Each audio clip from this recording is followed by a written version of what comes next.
अध्याय 0091 आंतरिक प्रांगण। अध्याय 91 आंतरिक प्रांगण। सबसे ज्यादा उत्साहित युन शियादाओ था। रहस्यमयी लोक से बाहर निकलते ही वह उस तिरछी नजर वाले व्यक्ति के पास जाकर उससे 1000 ट्रूची डैन मांगने के लिए बेताब हो गया।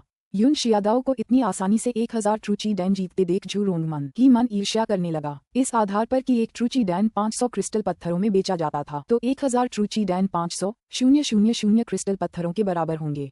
ये बहुत बड़ी रकम थी। बड़े भाई चेन, 1000 सच्चे ची दानों में से 90% आपके हैं और 10% मेरे। आखिरकार मैंने सिर्फ जुए का दांव लगाया था और कुछ नहीं। मैंने उस मामले में बिना सोचे समझे बात कह दी। मुझे इतना कुछ मिलने की उम्मीद नहीं थी। युन शियादाओ ने मुस्कुराते हुए कहा। हालांकि यह संख्या बहुत बड़ी थी, लेकिन उसकी नज़र में इसका कोई हिसाब नहीं था। इतने सालों में उसने इससे कहीं ज्यादा खाया था। जब चेन जियांग ने देखा कि युन शियादाओ 1000 सच्चे क्यूई दानों पर ध्यान नहीं दे रहा है, तो वह खुद को रोक नहीं पाया और चुपके से अपनी जीभ चूस ली। लेकिन जब उसे याद आया कि युन परिवार चरम मार्शल प्रांत के 4 प्रमुख परिवारों में से एक था, तो उसे भी लगा कि युन शियादाओ के लिए यह कोई बड़ी बात नहीं थी। सिर्फ एक प्रमुख परिवार के पास ढेर सारा क्रिस्टल पत्थर, खनिज संसाधन, जड़ी बूटियां, राक्षस जानवर वगैरह थे। हालांकि उनकी तुलना प्रमुख संप्रदायों से नहीं की जा सकती थी, लेकिन उन्हें प्रमुख संप्रदायों के बाद सबसे अमीर माना जाता था। फैटी, तुम्हारा झू परिवार मेरे युन परिवार जैसा ही है। तुम्हारी संपत्ति भी हमारी संपत्ति के बराबर होनी चाहिए, है ना? क्योंकि तुम भी बहुत कंजूस और विश्वासघाती हो। युन शियादाओ ने झू रोंग की पीठ थपथपाई और हंसते हुए कहा। झू रोंग ने जवाब में बस खर्राटे लिए। उसके शरीर की मुद्रा से पता चल रहा था कि उसके परिवार की नींव बहुत मजबूत थी। झांग दे ने अपना सिर हिलाया और आह भरी। अगर किसी की पृष्ठभूमि अच्छी है तो इससे उसे कुछ दशकों तक कम संघर्ष करना पड़ सकता है। चेन जियांग और बाकी लोग झू रोंग के पीछे पीछे 329वें मार्शल कोर्टयार्ड की ओर बढ़े। ये सभी आंतरिक मार्शल कोर्टयार्डों में सबसे कमजोर मार्शल कोर्टयार्ड था। यही वह जगह भी थी जहां सभी नए सदस्यों को आंतरिक मार्शल कोर्टयार्ड में प्रवेश करने के बाद जाना था। एक भी आदमी नहीं है, यू शियादाओ ने संदेह से कहा। बाद में वह चिल्लाया, कोई है? जल्दी से बाहर आकर नए लोगों का स्वागत करो। झू रोंग ने अपने होंठ सिकोड़ते हुए कहा, चिल्लाओ मत। कई सालों से कोई भी आंतरिक संप्रदाय में नहीं आया है। ये हमेशा से ऐसा ही रहा है। चेन जियांग ने पूछा, तो क्या इस आंतरिक मार्शल प्रांगण के सभी शिष्य उच्च श्रेणी के मार्शल प्रांगणों में चले गए हैं? लेकिन अगर ऐसा है तो क्या कुछ शिष्यों को पराजित करके यहाँ आने के लिए मजबूर नहीं किया जाना चाहिए? झू रोंग ने सिर हिलाया। आपने जो कहा वह सही है। हालांकि इनर मार्शल कोर्टयार्ड के शिष्य कई ऐसे मिशन करते हैं जो बहुत महत्वपूर्ण और खतरनाक होते हैं। हालांकि 300 से ज्यादा इनर मार्शल कोर्टयार्ड हैं, लेकिन हर एक में 10 से ज्यादा इनर सेक्ट शिष्य नहीं होते। जहां मैं अभी रह रहा हूं, वहां सिर्फ 5 शिष्य हैं। आंतरिक मार्शल प्रांगण में रहने के कई फायदे हैं। हर महीने आपको 300 सच्चे क्यूई दान और 3000 क्रिस्टल पत्थर और हर साल एक सच्चा एलिमेंटल दान मिल सकता है। इसके अलावा जब भी आप मिशन पूरा करने के लिए बाहर जाएंगे, आपको कुछ उपचार और विषहरण दान भी मिलेंगे। इसके अलावा मिशन पूरा करने पर हमेशा इनाम मिलता था। झू रोंग को कीमती सफेद जैड दान भी इसी तरह मिला। इस आंतरिक प्रांगण के सभी शिष्य मर चुके हैं। वास्तव में 300 आंतरिक मार्शल प्रांगण तक हर एक खाली है। झू रोंग का रंग रूप बदल गया। आंतरिक संप्रदाय का शिष्य होना उतना शानदार नहीं है जितना हर कोई सोचता है, बल्कि उनके अपने जीवन को खतरे में डालने वाले मिशन भी होते हैं जिन्हें उन्हें पूरा करना होता है।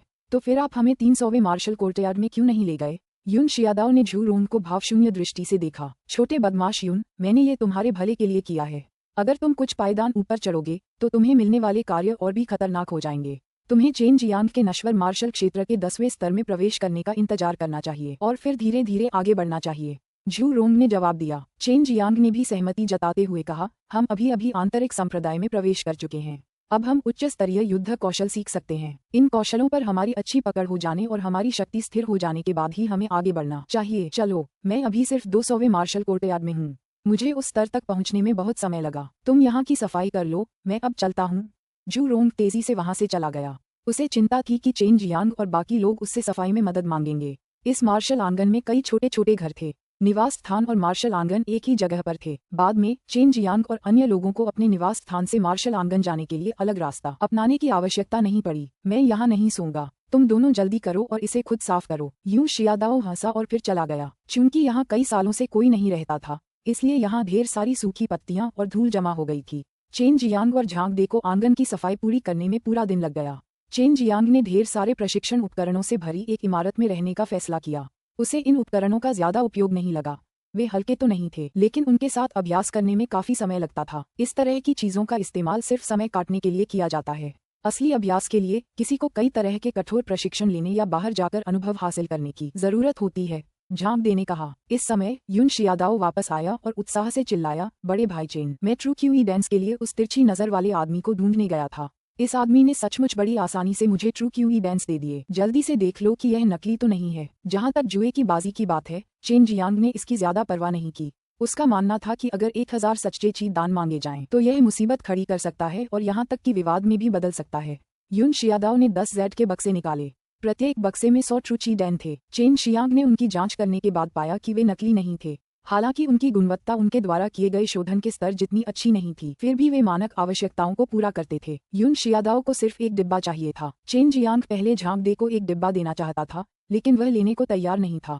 आखिरकार उसने आधी कीमत पर डिब्बा खरीद लिया। झू रोंग ने एक बार चेन जियांग को सफेद जेड दान से भरा एक डिब्बा दिया था। चेन जियांग ने उन्हें धन्यवाद देने के लिए झू रोंग को भी एक डिब्बा दे दिया। हालांकि डिब्बा लेते समय उसके चेहरे पर ईर्ष्या झलक रही थी।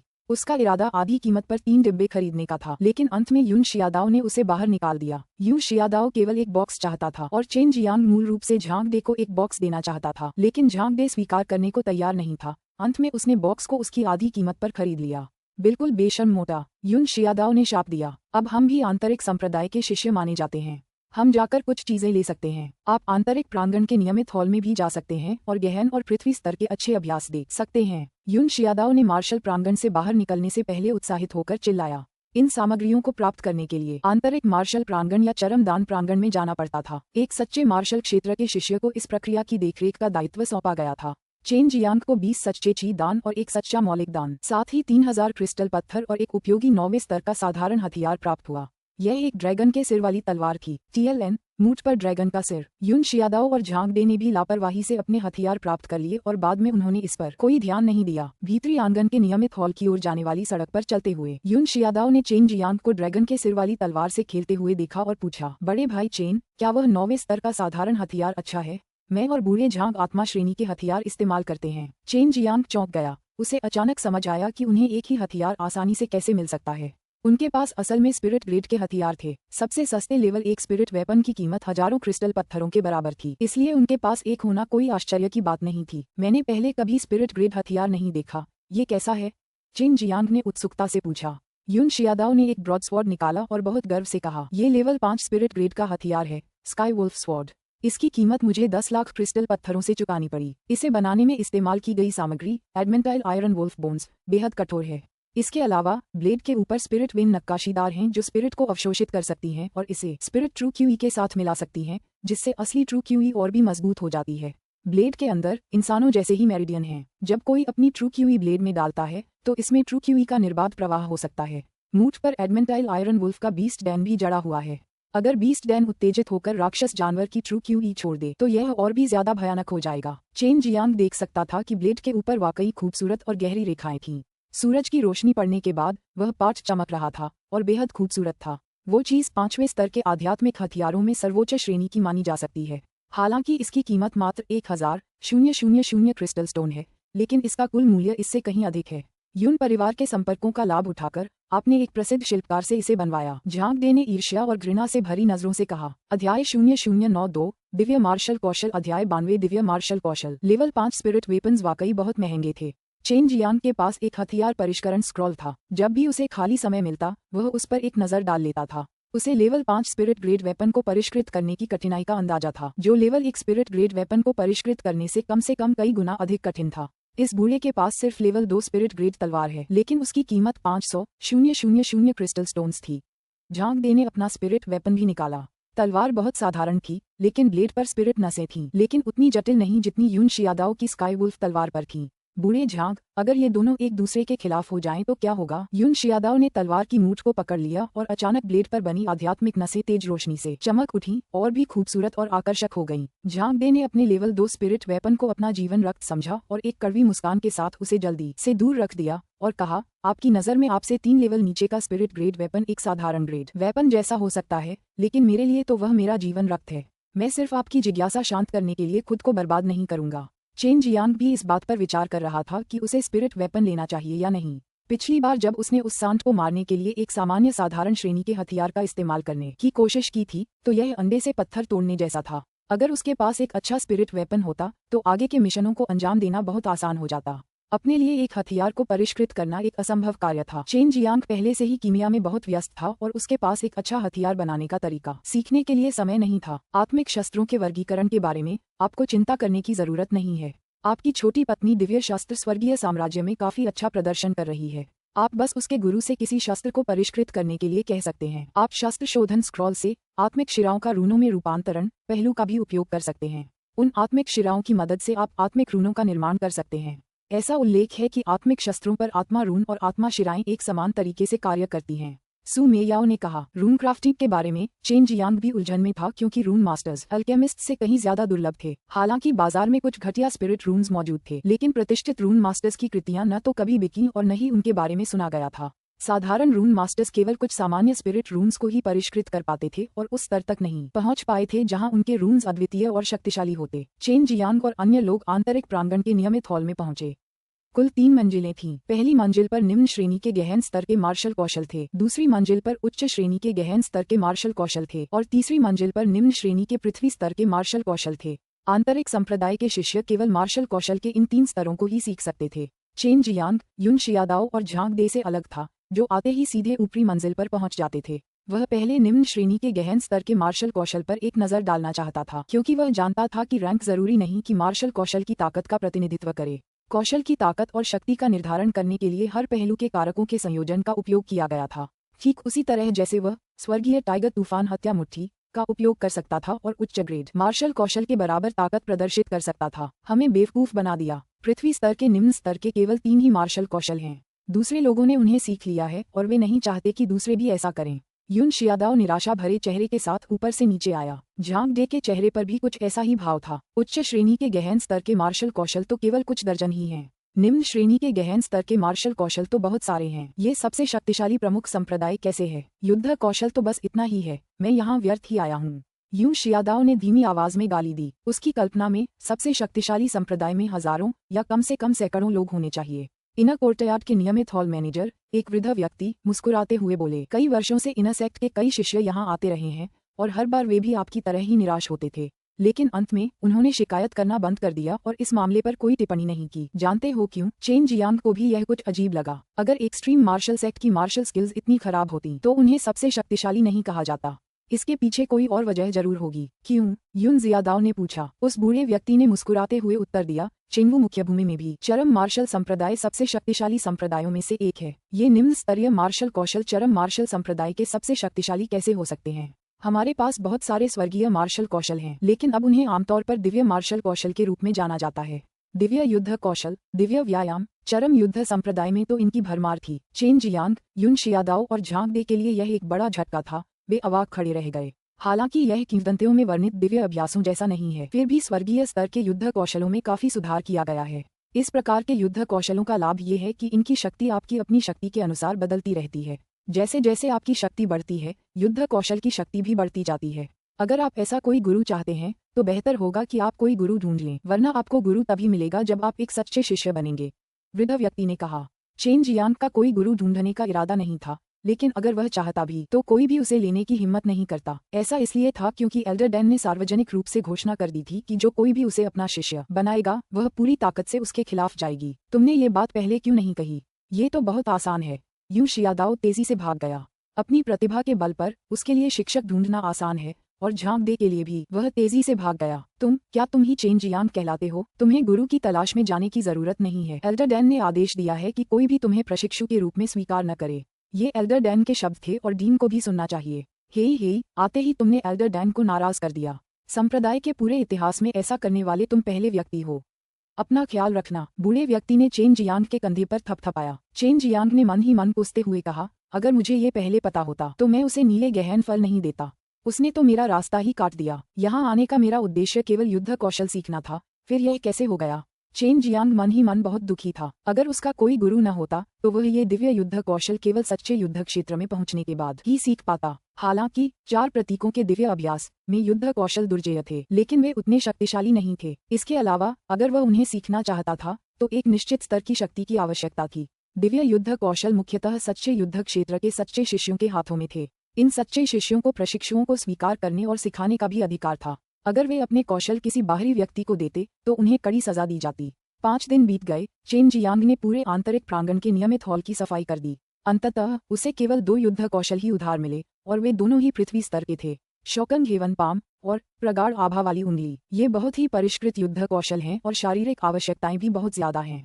उदाहरण के लिए शोकंग हेवन पाम को ही लीजिए। आपको अपनी भुजा में मेरिडियन की शक्ति बहुत उच्च स्तर पर होनी चाहिए और उन्हें बड़ी मात्रा में ट्रू क्यूई के अचानक निकलने को झेलने में सक्षम होना चाहिए, इससे पहले कि आप इसकी भयावह शक्ति को छोड़ सकें। वहीं प्रगाढ़ आभा वाली उंगली के लिए आपको अपनी उंगलियों को प्रशिक्षण के जरिए कठोर बनाना होगा, जैसे उन्हें गर्म पिघले हुए लोहे में डुबोना, अपनी उंगलियों को तीव्र आग में पकाना। आपको अपनी उंगलियों को एक हथियार की तरह गढ़ना होगा। बूढ़े साहब, मुझे ये पहले से ही पता है, जल्दी कीजिए और मेरे लिए इसे रजिस्टर कर दीजिए, चेन जियांग ने बेसब्री से जवाब दिया। उसने इन दोनों किताबों पर जमी मोटी धूल देखी और जानता था कि अभ्यास में कठिनाई के कारण बहुत कम लोग इन्हें लेते हैं, लेकिन उसकी राय में उसके लिए यह उतना कठिन नहीं था।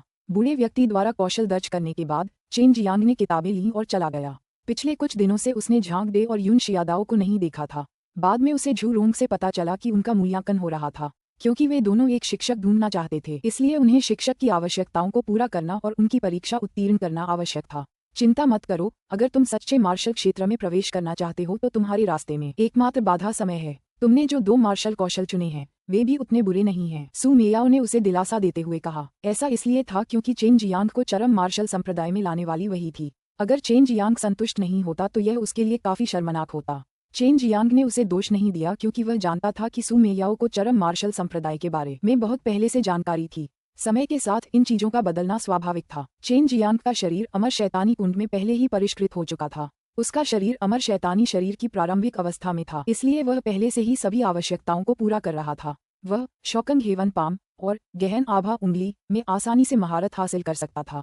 अध्याय 0093 एक्सट्रीम डैन कोर्टयार्ड। अध्याय 93 extreme Dan courtyard. Chain Jiang के पास अब 2 सच्चे तत्वदान थे जो उच्च श्रेणी के आत्मा स्तर के दान थे। यहाँ तक कि मार्शल संप्रदायों में भी इस स्तर के दान अत्यंत दुर्लभ थे, इसलिए उन्हें प्राप्त करना आमतौर पर बहुत कठिन था। यही कारण था कि कई लोग अपनी जड़ी बूटियां स्वयं एकत्र करते थे और उन्हें परिष्कृत करने के लिए एक कीमियागर को नियुक्त करते थे। ये दान मत खाओ, अभी कुछ समय पहले ही तुम नश्वर मार्शल क्षेत्र के 9वें स्तर में प्रवेश कर चुके हो। बेहतर होगा कि तुम पहले इस अवस्था से परिचित हो जाओ और उस समय का इंतजार करो जब तुम नश्वर मार्शल क्षेत्र के 10वें स्तर को प्रभावित करने की कोशिश करोगे। उस क्षण इसे एक ही सांस में निगल जाओ, सू मेयाओ ने कहा। चेन जियांग ने आह भरी। जैसे ही उसे ट्रू ची डांस प्राप्त हुआ, वह बस जल्द से जल्द ये जानना चाहता था कि इसका स्वाद कैसा है। शोकंग हेवन पाम एक प्रकार का युद्ध कौशल था जिसमें भयानक आक्रमण शक्ति थी। पलक झपकते ही ये बड़ी मात्रा में आंतरिक ट्रू क्यूई सच्ची ची छोड़ सकता था और एक प्रकार की विस्तृत अदृश्य शॉकवेव उत्पन्न कर सकता था जिसका उपयोग लंबी दूरी से हमला करने के लिए किया जा सकता था। साथ ही इसका उपयोग पिन पॉइंट हमलों के लिए भी किया जा सकता था और अगर कोई इसे रोकना चाहता था तो उसे अपनी बहुत सी ट्रू क्यूई बर्बाद करनी पड़ती थी। शोकंग हेवन पाम चेन जियांग की 5 उंगलियां फैल गईं और एक हथेली फट गई। पलक झपकते ही उसके ठीक सामने 1 दर्जन पेड़ टूट गए और जमीन की मिट्टी भी समुद्री लहरों की तरह हिल गई। इसमें सचमुच एक जबरदस्त ताकत थी। चेन जियांग चरम मार्शल संप्रदाय के स्वामित्व वाले एक पहाड़ी जंगल में अभ्यास कर रहा था। अगर वह मार्शल प्रांगण के अंदर होता तो शायद पूरी जगह तहस नहस हो जाती। सिर्फ 3 दिनों में मैं इसे कर पाया, काफी जल्दी। चेन जियांग अच्छे परिणाम देखकर बहुत संतुष्ट हुआ। एक और, चलिए गहन आभा वाली उंगली आजमाते हैं। एक हल्की नीली क्यूई आभा उसकी तर्जनी उंगली के ऊपरी हिस्से से निकलकर उसके चारों ओर लिपट गई। इस समय हालांकि क्यूई आभा बहुत शांत लग रही थी, लेकिन साथ ही एक बहुत ही दमनकारी वातावरण भी पैदा कर रही थी। चेन जियांग ने अपनी उंगली हल्के से एक स्लैब पर दबाई। तुरंत एक छोटा सा छेद हो गया, मानो उसने स्लैब नहीं बल्कि टोफू का टुकड़ा दबा दिया हो। इस स्लैब का उल्लेख नहीं करना चाहिए, भले ही यह एक स्तर 9 साधारण हथियार था। एक बार इसे 2 गहन आभा उंगलियों द्वारा जकड़ दिया गया, ये भी तुरंत टूट जाएगा। हे, अगर मैं रंगहीन अदृश्य सच्ची क्यूई का इस्तेमाल करूं तो क्या ये ज्यादा शक्तिशाली नहीं होगा? शायद आत्मा के हथियार भी तोड़े जा सकते हैं। चेन जियांग ने हंसते हुए कहा। वह इस निम्न स्तरीय पृथ्वी स्तरीय मार्शल कौशल से बहुत संतुष्ट था। हालांकि एजियो ड्रैगन क्लॉ एक समान मार्शल स्किल है, लेकिन इसका प्रयोग करते समय ये बहुत ही आक्रामक होती है। वहीं दूसरी ओर हालांकि प्रोफाउंड ऑरा फिंगर भी एक प्रकार की तीव्र आक्रमणकारी मार्शल स्किल है, लेकिन इसका प्रयोग करते समय ये बहुत ही सौम्य होती है और इसका उपयोग अचानक हमले के लिए किया जा सकता है। जब चेन जियांग मार्शल कोर्टयार्ड में वापस आया तो उसने झांग दे और यूं शियादाओ के चेहरों पर खुशी देखी और इससे उसे पता चला कि उन्हें निश्चित रूप से एक अच्छे शिक्षक ने ले लिया है। बड़े भाई चेन, आप सही समय पर आए हैं, वरना बाद में बूढ़े झांग से मिलना बहुत मुश्किल हो जाता। युन शियादाओ ने कहा। अरे क्यों? चेन जियांग के चेहरे पर संदेह का भाव था। झांग दे ने मुस्कुराते हुए कहा, मेरे गुरु पूरे साल चरम मार्शल प्रांत की सीमा पर रहते हैं, इसलिए मैंने उनका अनुसरण करने का फैसला किया है ताकि मैं भी इस दुनिया का अनुभव कर सकूं और खुद को कुछ हद तक निखार सकूं। ये भी बुरा नहीं है, अपना ख्याल रखना। चेन जियांग हल्के से मुस्कुराया। झांग दे चले गए और युन शियादाओ ने मुस्कुराते हुए कहा, बड़े भाई चेन, क्या आप जानना चाहते हैं कि मेरे शिक्षक कौन हैं? कौन? मुझे मत बताओ कि यह एल्डर डैन है। चेन जियांग ने हंसते हुए कहा, बिल्कुल नहीं, वह तीसरे मार्शल कोर्टयार्ड की एक बूढ़ी महिला है। उसके और हमारे परिवार के कुछ रिश्तेदार हैं, इसीलिए उसने मुझे प्रशिक्षु के रूप में रखा है। लेकिन जब मैं मूल्यांकन कर रहा था तो उसने मुझे बहुत प्रताड़ित किया और उसने मेरा ब्लैक हॉक भी छीन लिया। युन शियादाओ ने उदास भाव से कहा, तीसरे मार्शल कोर्टयार्ड का एक व्यक्ति उन्हें एक्सट्रीम मार्शल सेक्ट के शक्तिशाली विशेषज्ञों में गिना जा सकता है, और इससे चेन जियांग काफी हैरान हो गया। बड़े भाई चेन, आपका कोई गुरु नहीं है, क्या आप इस वजह से निराश नहीं हैं? युन शियादाओ ने धीमे स्वर में पूछा। चेन जियांग हंसते हुए बोली, शियादाओ, तुम गंभीरता से साधना करो, नहीं तो तुम मुझसे बहुत पीछे रह जाओगे। मैं अकेले ही इस मुकाम तक पहुंच गई, तो मुझे गुरु की क्या जरूरत है? शियादाओ, तुमने एक गुरु रख लिया, फिर भी हमें खाने पीने के लिए नहीं बुलाया।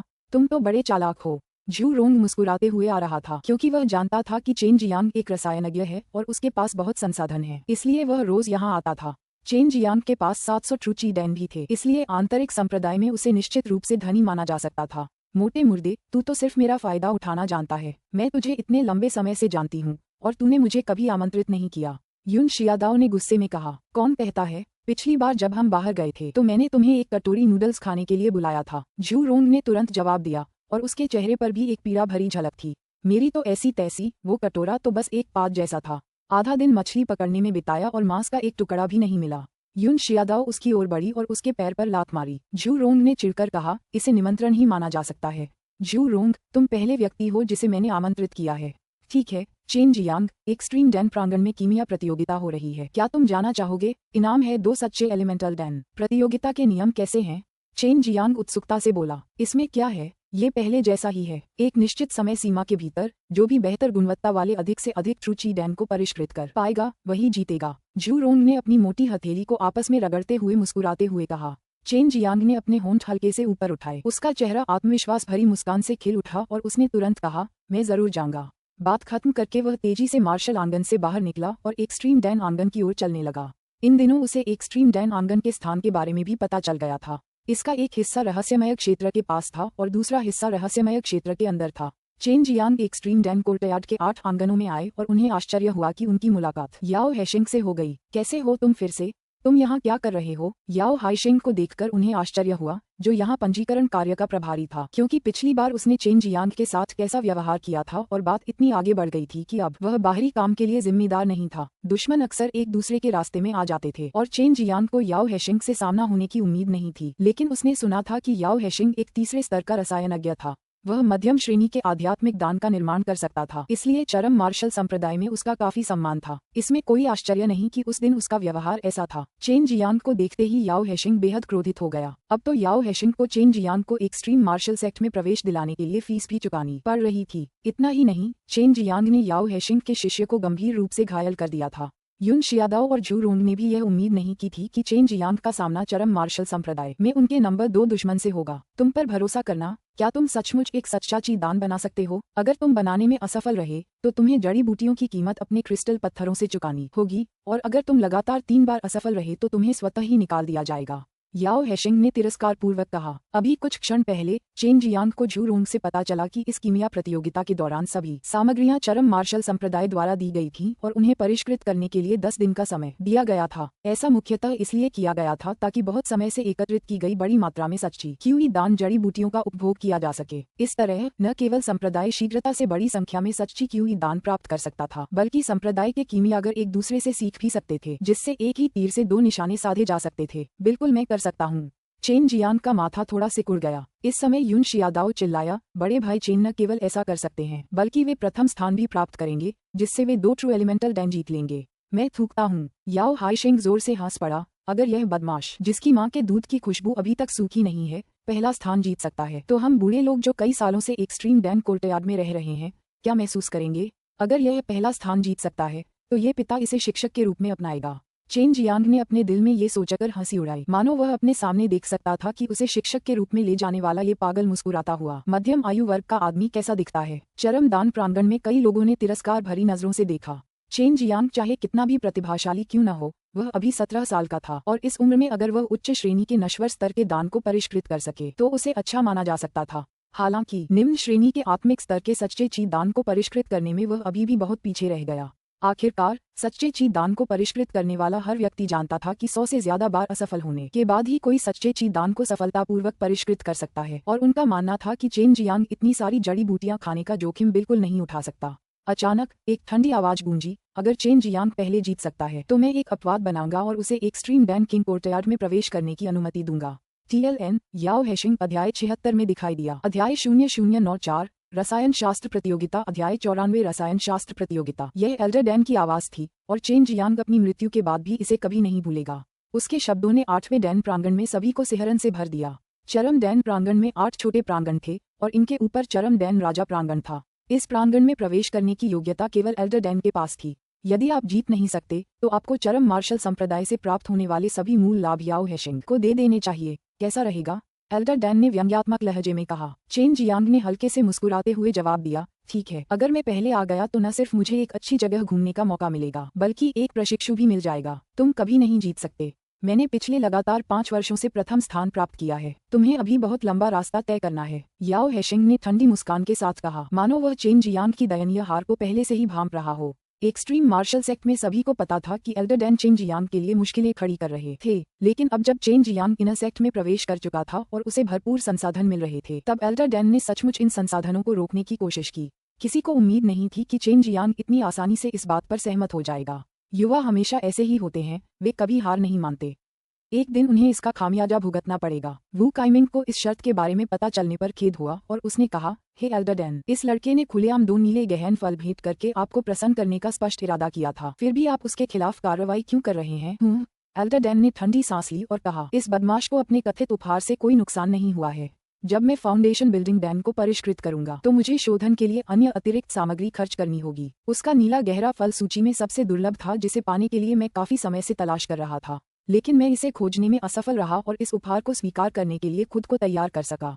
अगर वह सचमुच मुझे खुश करना चाहता तो उसने मुझसे अपने 2 प्यारे बच्चों के लिए 2 फाउंडेशन बिल्डिंग डैन को परिष्कृत करने का अनुरोध नहीं किया होता। जब वू कामिंग ने ये सुना और उसने वास्तव में एक बार फिर इसके बारे में सोचा और उसे एहसास हुआ कि इस मामले के संबंध में एल्डर डैन को वास्तव में नुकसान हुआ था, मैं उसे जरूर अपनी ओर झुकने पर मजबूर कर दूंगी। अगर वह अपनी गलतियां मान ले और माफी मांग ले तो मैं उसे अपना शिष्य भी बना सकती हूँ। एल्डर डैन की बात खत्म होते ही वह उड़ गई। मुझे डर है कि यह तेजतर्रार लड़की कभी शादी नहीं करेगी, वू काइमिंग ने बेबसी से मुस्कुराते हुए कहा। 3 दिन बाद कीमिया प्रतियोगिता शुरू होने वाली थी और यह 8वें छोटे दान प्रांगण में आयोजित की गई थी। इन 3 दिनों के दौरान चेन जियांग ने खुद को एकांत में रखा और बंद कमरे में प्रशिक्षण लिया। दूसरों को लगा कि वह प्रतियोगिता की तैयारी कर रहा है, लेकिन वे बिल्कुल गलत थे। वह रिफाइनिंग वेपन स्क्रॉल में स्पिरिट शिराओं वाले भाग का अध्ययन कर रहा था। बहन मेयाओ, बहन यूयू, इन प्रकार की आत्मिक शिराओं के बारे में आप दोनों को मुझसे बेहतर समझना चाहिए। ये चीजें बहुत गहरी हैं और हर तरह के विचित्र प्रभाव पैदा कर सकती हैं। आपको क्या लगता है, अगर मैं इन आत्मिक शिराओं को किसी दान पर उकेर दूं या कीमिया के दौरान आंतरिक रूप से आत्मिक शिराओं को उकेर दूं तो क्या होगा?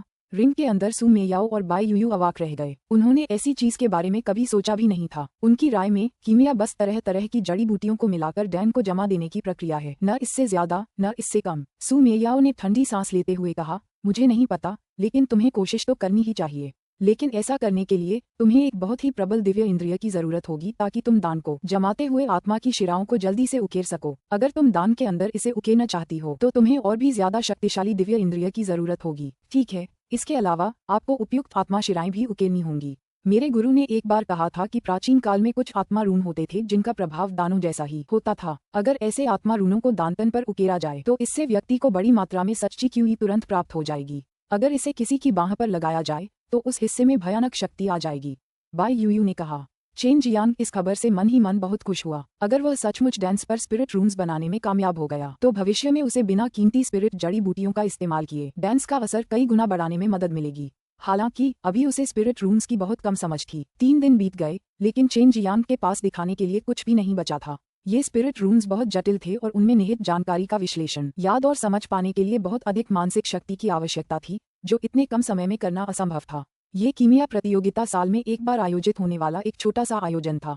हालांकि हर 10 साल में एक बड़ी और भव्य प्रतियोगिता आयोजित की जाती थी। उस समय न केवल चरम मार्शल संप्रदाय के सभी कीमियागर भाग लेते थे, बल्कि पूरे चरम मार्शल प्रांत के कीमियागर भी इस बड़े आयोजन में भाग लेने के लिए यहाँ आते थे। बहुत से लोग कीमिया प्रतियोगिता की प्रक्रिया देखने में रुचि नहीं लेते थे क्योंकि यह अपेक्षाकृत उबाऊ होती थी। जब तक कि यह कोई भव्य प्रतियोगिता न हो तब तक दृश्य न केवल शानदार होता था बल्कि जीवंत भी होता था और कभी कभी कुछ मजेदार दृश्य भी होते थे। बड़े भाई चेन, तुम कर सकते हो। हम 10 दिन बाद यहीं तुम्हारा इंतजार करेंगे। इस बार युन शियादाओ चेन जियांग के बारे में चिंतित था क्योंकि उसने बहुत बड़ा दांव लगाया था। हालांकि उसने कहा था कि वह प्रतियोगिता जरूर जीतेगा, लेकिन अगर वह हार गया तो उसे बहुत बड़ा नुकसान होगा। एल्डर डैन आए और ठंडे स्वर में बोले, चेन जियांग, तुम्हारी कीमियागिरी की प्रक्रिया की निगरानी मैं करूंगा। मैंने सुना है कि तुमने 1000 सच्चे क्यूई डैन जीते हैं और ये तुम्हें धोखा देने से रोकने के लिए है, जो शायद जीतने का एकमात्र तरीका है। चेन जियांग ने बेबसी से आह भरी, बड़े दान, अब सिर्फ 700 सच्चे ची दान बचे हैं। मैंने 100 युन शियादाओ को दिए और 200 झू रोंग और झांग दे को बेच दिए। लीजिए, मैं आपको बचे हुए 700 सच्चे ची दान अपने पास रखने के लिए दे रहा हूं ताकि आप मुझ पर धोखाधड़ी का आरोप न लगा सकें। चेन जियांग ने 7 बक्सों को आसानी से पार कर दिया, जिससे एल्डर डैन हैरान रह गए। जब दूसरों को पता चला कि चेन जियांग के पास 700 सच्चे क्यूई डैन हैं, तो वे ईर्ष्या से उसे घूरने से खुद को नहीं रोक पाए। इसके बावजूद उन्होंने चेन जियांग से लड़ने की सोचने की भी हिम्मत नहीं की। हालांकि उनकी ताकत में बहुत अंतर था। अगर चरम मार्शल संप्रदाय को उनके कार्यों के बारे में पता चल गया तो उनके शांतिपूर्ण दिन समाप्त हो जाएंगे। एल्डर डैन ने जेड बॉक्स खोले और पुष्टि की कि उनमें 700 सच्चे क्यूई डैन हैं। इसके बाद उन्होंने उन्हें अपने स्टोरेज ब्रेसलेट में रख दिया। केवल एल्डर स्तर पर ही इतना परिष्कृत और सुंदर स्टोरेज उपकरण हो सकता है। एल्डर डैन ये भी देखना चाहती थी कि चेन जियांग अंत में ट्रू ची डैन को कैसे परिष्कृत करने की योजना बना रहा है। उन्हें ये भी विश्वास नहीं था कि चेन जियांग इतनी कम उम्र में इन्हें परिष्कृत कर पाएगा। प्रतियोगिता की शुरुआत में प्रत्येक प्रतिभागी को अपना निजी कमरा दिया गया, जिसकी सुरक्षा एक शिष्य द्वारा की जाती थी। इसके अलावा उनकी पूरी कीमियागिरी प्रक्रिया को एल्डर प्रांगण में स्थानांतरित किया जा रहा था, जिसकी निगरानी कुछ वृद्धजन कर रहे थे ताकि कोई भी धोखाधड़ी करके जीत न सके। चेन जियांग को पता चला कि किसी ने ट्रू क्यूई डैन के एक सेट को सबसे तेज आधे घंटे में परिष्कृत किया था। हालांकि अगर वह ब्रिलियंट फ्लेम ड्रैगन फनेस का इस्तेमाल करता तो वह आधे घंटे में ट्रू क्यूई डैन जड़ी बूटियों के 2 सेट परिष्कृत कर पाता। इसे कम चौंकाने वाला बनाने के लिए उसने इसे कम करने और प्रति घंटे जड़ी बूटियों के एक सेट को परिष्कृत करने का इरादा किया और इस तरह वह ज्यादा निश्चिंत हो पाता। एल्डर डैन ने चेन जियांग की शानदार लॉर्ड ड्रैगन भट्टी खोली और बेहद खूबसूरत और अच्छी सामग्री से बनी होने के अलावा उन्हें इसमें कुछ भी अजीब नहीं लगा। इसके इस्तेमाल के बारे में सिर्फ शानदार भट्टी के चुने हुए गुरु को ही पता होना चाहिए था, वरना मेन बो ने कभी भी इस कीमिया भट्टी को यूं ही निकालकर जुए के दांव पर नहीं लगाया होता। बड़े डैन, आमतौर पर आपको सच्ची क्यूई डैन जड़ी बूटियों के एक सेट को परिष्कृत करने में कितना समय लगता है और आप एक सेट में कितने डैन बना सकते हैं? चेन जियांग ने पूछा। मैं सबसे तेज 1.5 घंटे में जड़ी बूटियों के 2 सेट परिष्कृत कर सकती हूँ। भट्टी में अधिकतम 6 डैन होंगे, लेकिन फिर शोधन का समय बढ़ जाएगा। एल्डर डैन ने सच कहा। उन्हें इन परिणामों पर अपेक्षाकृत गर्व भी था। उनके स्तर पर कीमियागर हमेशा उच्च स्तर के डैन का शोधन नहीं कर पाते थे। कभी कभी संप्रदाय में निम्न स्तर के डैन की कमी होती थी और उन्हें भी कार्य करने की आवश्यकता होती थी। उच्च स्तरीय डैन को परिष्कृत करते समय वे एकांतवास में चले जाते थे। एल्डर डैन कई वर्षों से एकांतवास में नहीं गई थीं क्योंकि वे जड़ी बूटियां इकट्ठा करती रही थीं।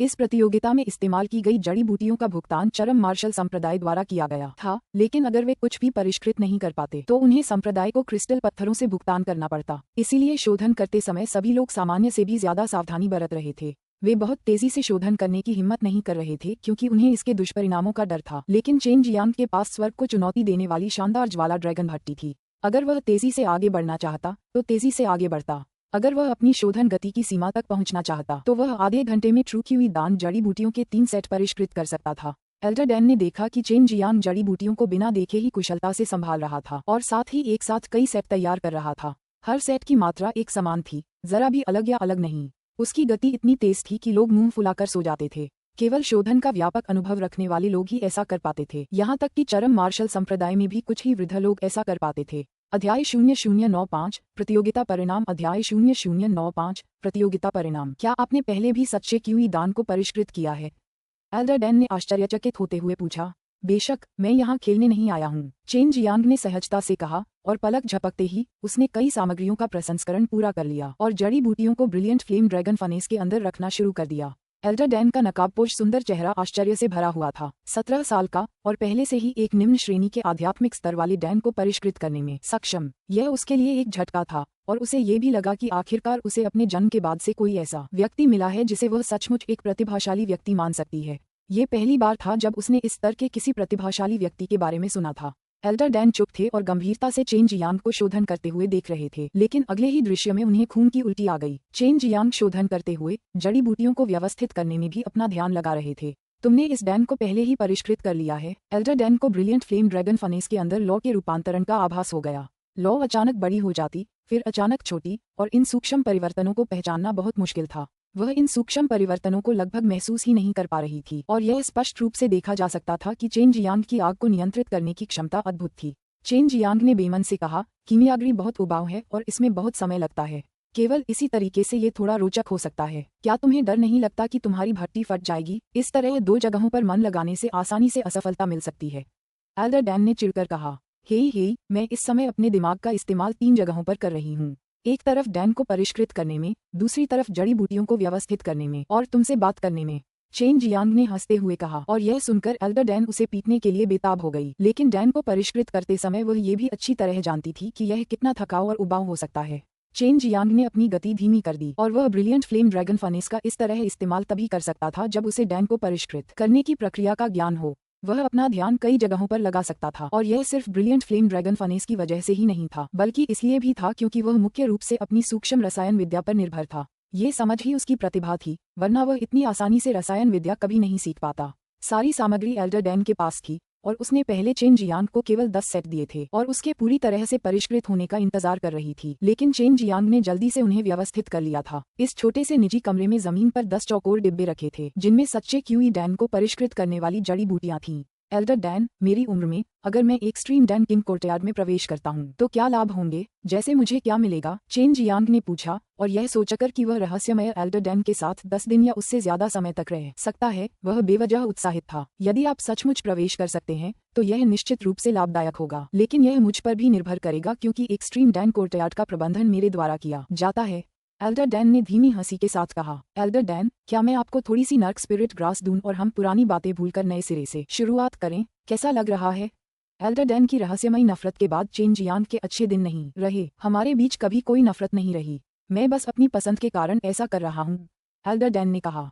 चेन जियांग ने आह भरी और कहा, मैं नरक की आत्मा घास का उपयोग करके एक जवाब दूंगा, और तुम मुझे बताओ कि तुम मुझसे नफरत क्यों करते हो। जैसा कि तुमने पहले कहा था, जब तक मैं जीत नहीं जाता तुम मुझे बता दोगे, लेकिन मैं उस समय का इंतजार नहीं कर सकता। हालांकि नर्क आत्मा घास बहुत कीमती है, लेकिन मेरे लिए ये दुर्लभ नहीं है। एल्डर डैन ने ठंडी सांस लेते हुए कहा, तुम ऐसा क्यों कर रहे हो? चेन जियांग के पास शब्द नहीं थे। उसे अचानक लगा कि एल्डर डैन उससे नाराज हैं, और यह एक छोटी बच्ची की मानसिकता जैसा ही है। उसे एक बार शक हुआ था कि कहीं वह एल्डर डैन के किसी दुश्मन जैसा तो नहीं है, और इसीलिए वह उससे इतनी नफरत कर रही थी। अपनी गलती मेरे सामने मान लो और मेरी बात मानो। अगर तुम ऐसा करोगे तो मुझे संतुष्टि होगी, और शायद मैं तुम्हें अपना शिष्य भी बना लूं। एल्डर डैन की आवाज में थोड़ा गर्व था, और उसे लग रहा था कि जल्द ही वह इस जिद्दी युवक को चालाकी से अपनी स्कर्ट के नीचे आते हुए देख लेगी। सपने देखते रहो, यहाँ तक कि मरने के बाद भी मैं ऐसा नहीं करूंगा। इसके बाद चेन जियांग ने एल्डर डैन की बात पर कोई ध्यान नहीं दिया, और उसे बस थोड़ा अजीब लगा क्योंकि एल्डर डैन जाहिर तौर पर गुस्से में ऐसा कर रहे थे, जो बिल्कुल एक छोटी बच्ची की मानसिकता जैसा था। 1 घंटे से अधिक समय बीत जाने के बाद चेन जियांग ने कीमिया भट्टी खोली और 6 बैंगनी डैन निकाले और इसे एक जेड बॉक्स में डाल दिया। फिर एक बार फिर जड़ी बूटियों को ब्रिलियंट फ्लेम ड्रैगन फनेस के अंदर रखा और अधिक सच्चे क्यूई डैन को परिष्कृत करना जारी रखा। उसकी हरकतें बहुत ही सहज थीं और सड़क किनारे स्टीम बन बेचने वालों की तरह लग रही थीं। हालांकि एल्डर डैन, जिन्होंने ये देखा, बहुत हैरान हुए क्योंकि चेन जियांग सचमुच सच्चे क्यूई डैन्स को परिष्कृत करने में सक्षम थे। इसके अलावा उन्हें जड़ी बूटियों के एक सेट को परिष्कृत करने में केवल 1 घंटा लगा और एक सेट से वे 6 डैन्स को परिष्कृत कर पाए, केवल अगर सावधानीपूर्वक परिष्कृत किया जाए ताकि शोधन करते समय कोई जड़ी बूटी बर्बाद न हो तो ही कोई 6 डैन्स जमा सकता था। इसमें भी कुछ समय लगता था और साथ ही व्यक्ति की बहुत सारी आत्मा भी खर्च होती थी, लेकिन चेन जियांग ने ये सब इतनी फुर्सत से किया। एल्डर डैन चुप रहे और चेन जियांग की इस सहज उपस्थिति को देखकर मन ही मन बहुत खुश नहीं थे। चेन जियांग द्वारा जड़ी बूटियों के एक सेट का ये शोधन देखने के बाद उन्हें स्पष्ट हो गया कि अंतिम विजेता चेन जियांग ही होगा। चेन जियांग ने एल्डर डैन की बात पर कोई ध्यान नहीं दिया और जब एल्डर डैन ने उससे पूछा भी तो उसने बस कुछ ही शब्दों में जवाब दिया। ऐसा लग रहा था कि वह गुस्से में था और ये देखकर एल्डर डैन ने मन ही मन अपने दांत बींच लिए। 1 घंटे से ज्यादा समय बीतने के बाद जड़ी बूटियों का एक और सेट फिर से परिष्कृत हो गया। चेन जियांग ने पूरे दिन और रात आराम नहीं किया और ट्रू क्यूई डैन्स को परिष्कृत करते रहे। 1 दिन बाद चेन जियांग ने जड़ी बूटियों के 11 सेट परिष्कृत कर लिए। इस गति ने एल्डर डैन को आश्चर्य से अवाक कर दिया और चेन जियांग एक बार भी असफल नहीं हुआ। चेन जियांग की नज़र में अब सच्चे क्यूई दान को परिष्कृत करना चावल के गोले बनाने जैसा था, लेकिन निम्न श्रेणी के आध्यात्मिक स्तर वाले दानों में वह केवल सच्चे क्यूई दान को परिष्कृत करना ही जानता था। अन्य दानों को बहुत सारी जड़ी बूटियों की आवश्यकता होती थी और इस समय उसके पास बहुत सारे क्रिस्टल पत्थर नहीं थे, इसलिए वह जड़ी बूटियों का उपभोग नहीं कर सकता था। 10 दिन बीत गए और चेन जियांग ने कुल 100 जड़ी बूटियों का शोधन किया, जिसमें उसने कुछ देर आराम भी किया, जिससे कुल 600 सच्चे क्यूई डैंस हुए। पूरे चरम मार्शल प्रांत में ये कीमिया की गति निश्चित रूप से पहली थी, और अगर चेन जियांग सच्चे क्यूई डैंस को परिष्कृत करने में किसी परिवार की मदद करने को तैयार होता तो वह निश्चित रूप से बहुत जल्दी ढेर सारे क्रिस्टल पत्थर कमा लेता। प्रतियोगिता के अंत में युन शियादाओ और झू रोंग दोनों जल्दी से वहां पहुंचे और उन्होंने देखा कि चेन जियांग का चेहरा शांत था। उन्हें मन ही मन थोड़ा अजीब लगा, क्योंकि उनके हिसाब से चेन जियांग को जीतना नहीं चाहिए था। भाई याओ, तुमने सचमुच इस बूढ़े को अपने सामने टिकने नहीं दिया। सिर्फ 10 दिनों में तुमने 400 सच्चे ची दान सिद्ध कर लिए। पिछले साल 50 से ज्यादा, इसलिए इस साल पहला स्थान तुम्हारा ही होना चाहिए। एक बूढ़ा आदमी सम्मान भरी नजरों से याओ हाईशेंग को देख रहा था। याओ हाईशेंग का चेहरा गर्व से भर गया, लेकिन वह विनम्रता से मुस्कुराया और बोला, हाँ, ये सब भाग्य के कारण है। इसके अलावा मैं और वह बदमाश, जो स्वर्ग और पृथ्वी की विशालता नहीं जानता, एक शर्त पर थे, इसलिए मैंने जीतने के लिए वह सब कुछ किया जो मैं कर सकता था। याओ हैशिंग, तुमने पहले कहा था कि अगर तुम मुझसे हार गए तो तुम मेरे शिष्य बनोगे। क्या ये शब्द अब भी मायने रखते हैं? चेन जियांग पास आकर मुस्कुराया, बेशक, यह मायने रखता है। तुम तो ऐसे बोल रहे हो जैसे तुमने मुझे हरा दिया हो। यू हाईशेंग ने हंसते हुए कहा, अगर यह सच है तो यह अब तक का सबसे मजेदार चुटकुला है जो मैंने सुना है। अगर तुम लगातार 10 दिन भी रिफाइन कर सको तो भी मुझे थोड़ा आश्चर्य होता है। इस बार एक एक करके बाकी लोगों ने बताया कि उन्होंने कितने सच्चे क्यूई दान परिष्कृत किए, और याओ हाईशेंग को छोड़कर बाकी लोगों ने अधिकतम लगभग 200 या उससे ज्यादा परिष्कृत किए, जबकि न्यूनतम 30 दान। ज्यादा लोगों ने भाग नहीं लिया था, केवल लगभग 30 लोग, और उनमें से हर कोई एक्सट्रीम डैन प्रांगण के अंदर अपेक्षाकृत अच्छा कीमियागर था। याओ हाईशेंग और अन्य कीमियागर सभी चेन जियांग पर हंसे, लेकिन अगले ही पल एल्डर डैन के शब्दों ने उनकी मुस्कान को फीका कर दिया। याओ हैशिंग, तुम हार गए। इस लड़के ने 600 ट्रूची डैंस को परिष्कृत किया, एल्डर डैन ने कहा, और उनकी आवाज में घृणा का एक अंश था, क्योंकि यह वह परिणाम नहीं था जिसे वह देखना चाहती थी। अध्याय 0096 प्रशिक्षु का स्वागत। अध्याय 96 प्रशिक्षु का स्वागत। हे एल्डर डैन, आप बहुत दयालु हैं। मुझे लगा था कि आप जानबूझकर और सही तौर पर मेरे लिए मुश्किलें खड़ी कर रहे हैं। चेन जियांग ने गहरी सांस छोड़ी और उसके बाद 6 जेड बॉक्स निकाले, जिनमें से प्रत्येक में 100 सच्चे क्यूई डैन थे। आंगन में सन्नाटा छा गया। किसी को विश्वास नहीं हो रहा था कि चेन जियांग ने मात्र 10 दिनों में 600 ट्रूची डैंस को परिष्कृत कर लिया था। एल्डर डैन को देखते हुए सबकी आंखों में शक के भाव थे। एक पल के लिए उन्हें शक हुआ कि एल्डर डैन ने चेन जियांग को धोखा देने में मदद की है, लेकिन फिर उन्हें याद आया कि ऐसा होना नामुमकिन है, क्योंकि एल्डर डैन चेन जियांग से बहुत नफरत करते थे। इस समय एल्डर डैन के हाथ में 7 जेड बॉक्स थे। ये वही सच्चे क्यूई डैन थे जिन्हें उसने पहले जब्त कर लिया था। बाद में उसने सभी बॉक्स खोले और उनमें रखी चीजों की जांच की, जिससे सबको पता चला कि कोई धोखाधड़ी नहीं हुई है। हालांकि मैं ये परिणाम नहीं देखना चाहता था। चेन जियांग ने सचमुच 10 दिनों में 600 सच्चे क्यूई डैंस को परिष्कृत कर लिया है। उसने कुल मिलाकर केवल 100 सेट सामग्री ही खर्च की है। एल्डर डैन के शब्दों ने सभी को एक बार फिर सिहरन में डाल दिया। सिर्फ 100 सेट सामग्री, इसका मतलब था कि चेन जियांग सिर्फ एक सेट जड़ी बूटियों से हर बार 6 डैंस तैयार कर सकता था। असामान्य सम की। झू रोंग ने ये शब्द अपने मुंह से उगल दिए। युन शियादाओ का मुंह सचमुच फड़कने लगा। उसने सोचा भी नहीं था कि स्वर्ग को चुनौती देने वाला ऐसा दोस्त उसके इतने करीब होगा। याओ हाईशेंग के दांत कांप रहे थे और वह अपनी आंखें चौड़ी करके जमीन पर रखे सच्चे क्यूई दानों को घूर रहा था। अगर वे कीमियागर थे तो साफ था कि इन दानों को ज्यादा समय पहले ही परिष्कृत किया गया था। इसके अलावा एक डिब्बे से निकल रही गर्मी से साफ था कि उस डिब्बे में रखे दानों को 2 दिन पहले ही परिष्कृत किया गया था। याओ हाईशेंग और दूसरे कीमियागर साफ साफ समझ गए कि चेन जियांग के 6 बक्सों में मौजूद असली क्यूई दान को ज्यादा समय पहले ही परिष्कृत नहीं किया गया था। इसके अलावा वे सभी बहुत उच्च गुणवत्ता के थे। नहीं, सभी सर्वोच्च गुणवत्ता के थे। एल्डर डैन ने ठंडे स्वर में कहा, अब क्या तुम मेरी बात पर यकीन करोगे? मुझे मानना पड़ेगा, इस आदमी की कीमियागिरी का स्तर बहुत ऊंचा है। मैं भी ऐसा कमाल नहीं कर सकता। उसका हर सच्चा क्यूई डैन उच्च कोटि का है। इसे इतने कम समय में परिष्कृत किया गया है कि जड़ी बूटियों के हर सेट से 6 डैन बनते हैं। याओ हाईशेंग अचानक सिहर उठा। उसकी आंखें लाल हो गई थीं और उसका दिल मानो मर गया था। हालांकि चेन जियांग के प्रति अब उसके मन में केवल प्रशंसा ही थी। जब एल्डर डैन ने भी हार मान ली थी तो वह क्या कर सकता था? अगले ही क्षण याओ हैशिंग घुटनों के बल बैठ गया और चेन जियांग की ओर सिर झुकाकर गरजते हुए बोला, गुरुजी, कृपया इस शिष्य का प्रणाम स्वीकार कीजिए। याओ हाईशेंग की ऐसी चाल देखकर कई कीमियागर लड़खड़ाते हुए से लग गए। उन्होंने बड़ी उत्सुकता से खुद को 2 थप्पड़ मारे, ये देखने के लिए कि कहीं वे सपना तो नहीं देख रहे। सच्चे मार्शल क्षेत्र के एक कीमियागर ने अभी अभी एक गुरु को अपनाया था जो नश्वर मार्शल क्षेत्र के 9वें स्तर पर था, और वह भी एक युवा। ये बस एक मजाक था, चरम मार्शल संप्रदाय का सबसे बड़ा और सबसे हास्यास्पद मजाक। चेन जियांग भी चौंक गया। उसने कभी उम्मीद नहीं की थी कि याओ हाइशेंग उसे इतनी आसानी से अपना गुरु बना लेगा। इसकी एक वजह एल्डर डैन और दूसरे कीमियागरों की मौजूदगी भी थी। याओ हाइशेंग दूसरों का विश्वास नहीं खोना चाहता था। उसे पीठ पीछे श्राप मिल सकता था और उसके लिए यह मौत से भी बदतर था। युन शियादाओ ने झू रोंग के मोटे हाथ को जोर से चुटकी काटी, जिससे वह एक भयानक चीख निकल गई। हा, ये सपना नहीं है, बड़े भाई चेन जीत गए। युन शियादाओ खिलखिलाकर हंस पड़ी। झू रोंग ने भी इस बेतुकी सच्चाई को स्वीकार करने से पहले गहरी सांस ली। हे शिष्य कृपया उठो, चेन जियांग ने एक विकृत हंसी के साथ कहा और याओ हाइशेंग की ओर बढ़ते हुए उसे उठने में मदद की। इस समय याओ हाइशेंग का दुख बयान करना मुश्किल था। उसने कभी सोचा भी नहीं था कि जिस व्यक्ति से वह सबसे ज्यादा नफरत करता था उसे वह कभी अपना गुरु बनाएगा। इससे वह शायद फिर कभी अपना सिर ऊंचा न कर पाएगा। यह मेरी ओर से आपके लिए उपहार है। चेन जियांग ने याओ हाइशेंग को 100 सच्चे क्यूई दान और एक नीला गहरा फल देते हुए कहा। उसके इस उपहार ने सबको स्तब्ध कर दिया। उनकी निगाहें तुरंत उस नीले गहन फल पर टिक गईं। वहां लगभग हर कोई कीमियागर था। दुनिया में ऐसा कौन होगा जो इस अनमोल और अत्यंत दुर्लभ आत्मा जड़ी बूटी नीले गहन फल को न पहचान सके। छोटा सा तोहफा, नीला गहरा फल, एक छोटा सा तोहफा। यह उनके लिए बहुत बड़ा झटका था। चेन जियांग से तथाकथित छोटा सा उपहार लेते हुए याओ हाइशेंग के दोनों हाथ कांप रहे थे। पहले तो वह बहुत दुखी था, लेकिन अब उसे काफी अच्छा लग रहा था। कम से कम अपने गुरु के रूप में चेन जियांग को ये छोटा सा प्रणाम करना इतना बुरा तो नहीं था। वह कोई मूर्ख नहीं था और जानता था कि चेन जियांग उनके बीच के झगड़े को सुलझाना चाहता है। बहुत बहुत धन्यवाद गुरुजी, याओ हाइशेंग ने कुछ उखड़ते हुए कहा। चेन जियांग, ये रहा तुम्हारा पहला इनाम। कल सुबह सुबह एक्सट्रीम डैन किंग कोर्टयार्ड में रिपोर्ट करना। अगर तुम देर से आए तो रुको और सजा भुगतो। एल्डर डैन ने दूसरे कीमियागरों के पास जाने से पहले चेन जियांग की ओर एक छोटा सा घिसा पिटा डिब्बा फेंका, जिन्होंने अपने अपने परिष्कृत ट्रू क्यूई डैन निकाले। एल्डर डैन, क्या मैं एक्सट्रीम डैन किंग प्रांगण में प्रवेश न करने का विकल्प चुन सकता हूँ? चेन जियांग चिंतित था कि रहस्यमय एल्डर डैन द्वारा उसका जीवन कष्टमय बना दिया जाएगा। ऐसा नहीं चलेगा, ये तुम्हारे और मेरे बीच तय हुई शर्त थी। अगर तुम मना करोगे और इसका उल्लंघन करोगे तो तुम्हें चरम मार्शल संप्रदाय छोड़ना होगा। एल्डर डैन की ठंडी खर्राटे गूंजी। चेन जियांग ने गहरी सांस ली। उसे अचानक लगा कि उसके और एल्डर डैन के बीच हुई शर्त से उसे कोई फायदा नहीं हुआ। हाइशेंग, हालांकि अब मैं तुम्हारा गुरु हूँ, मैं ज्यादा से ज्यादा सिर्फ सच्चे क्यूई दान को ही निखार सकता हूँ। हो सकता है बाद में मुझे तुमसे कुछ सलाह भी लेनी पड़े। मुझे अपना गुरु कहने की कोई जरूरत नहीं है, बस मुझे मेरे नाम से पुकारो।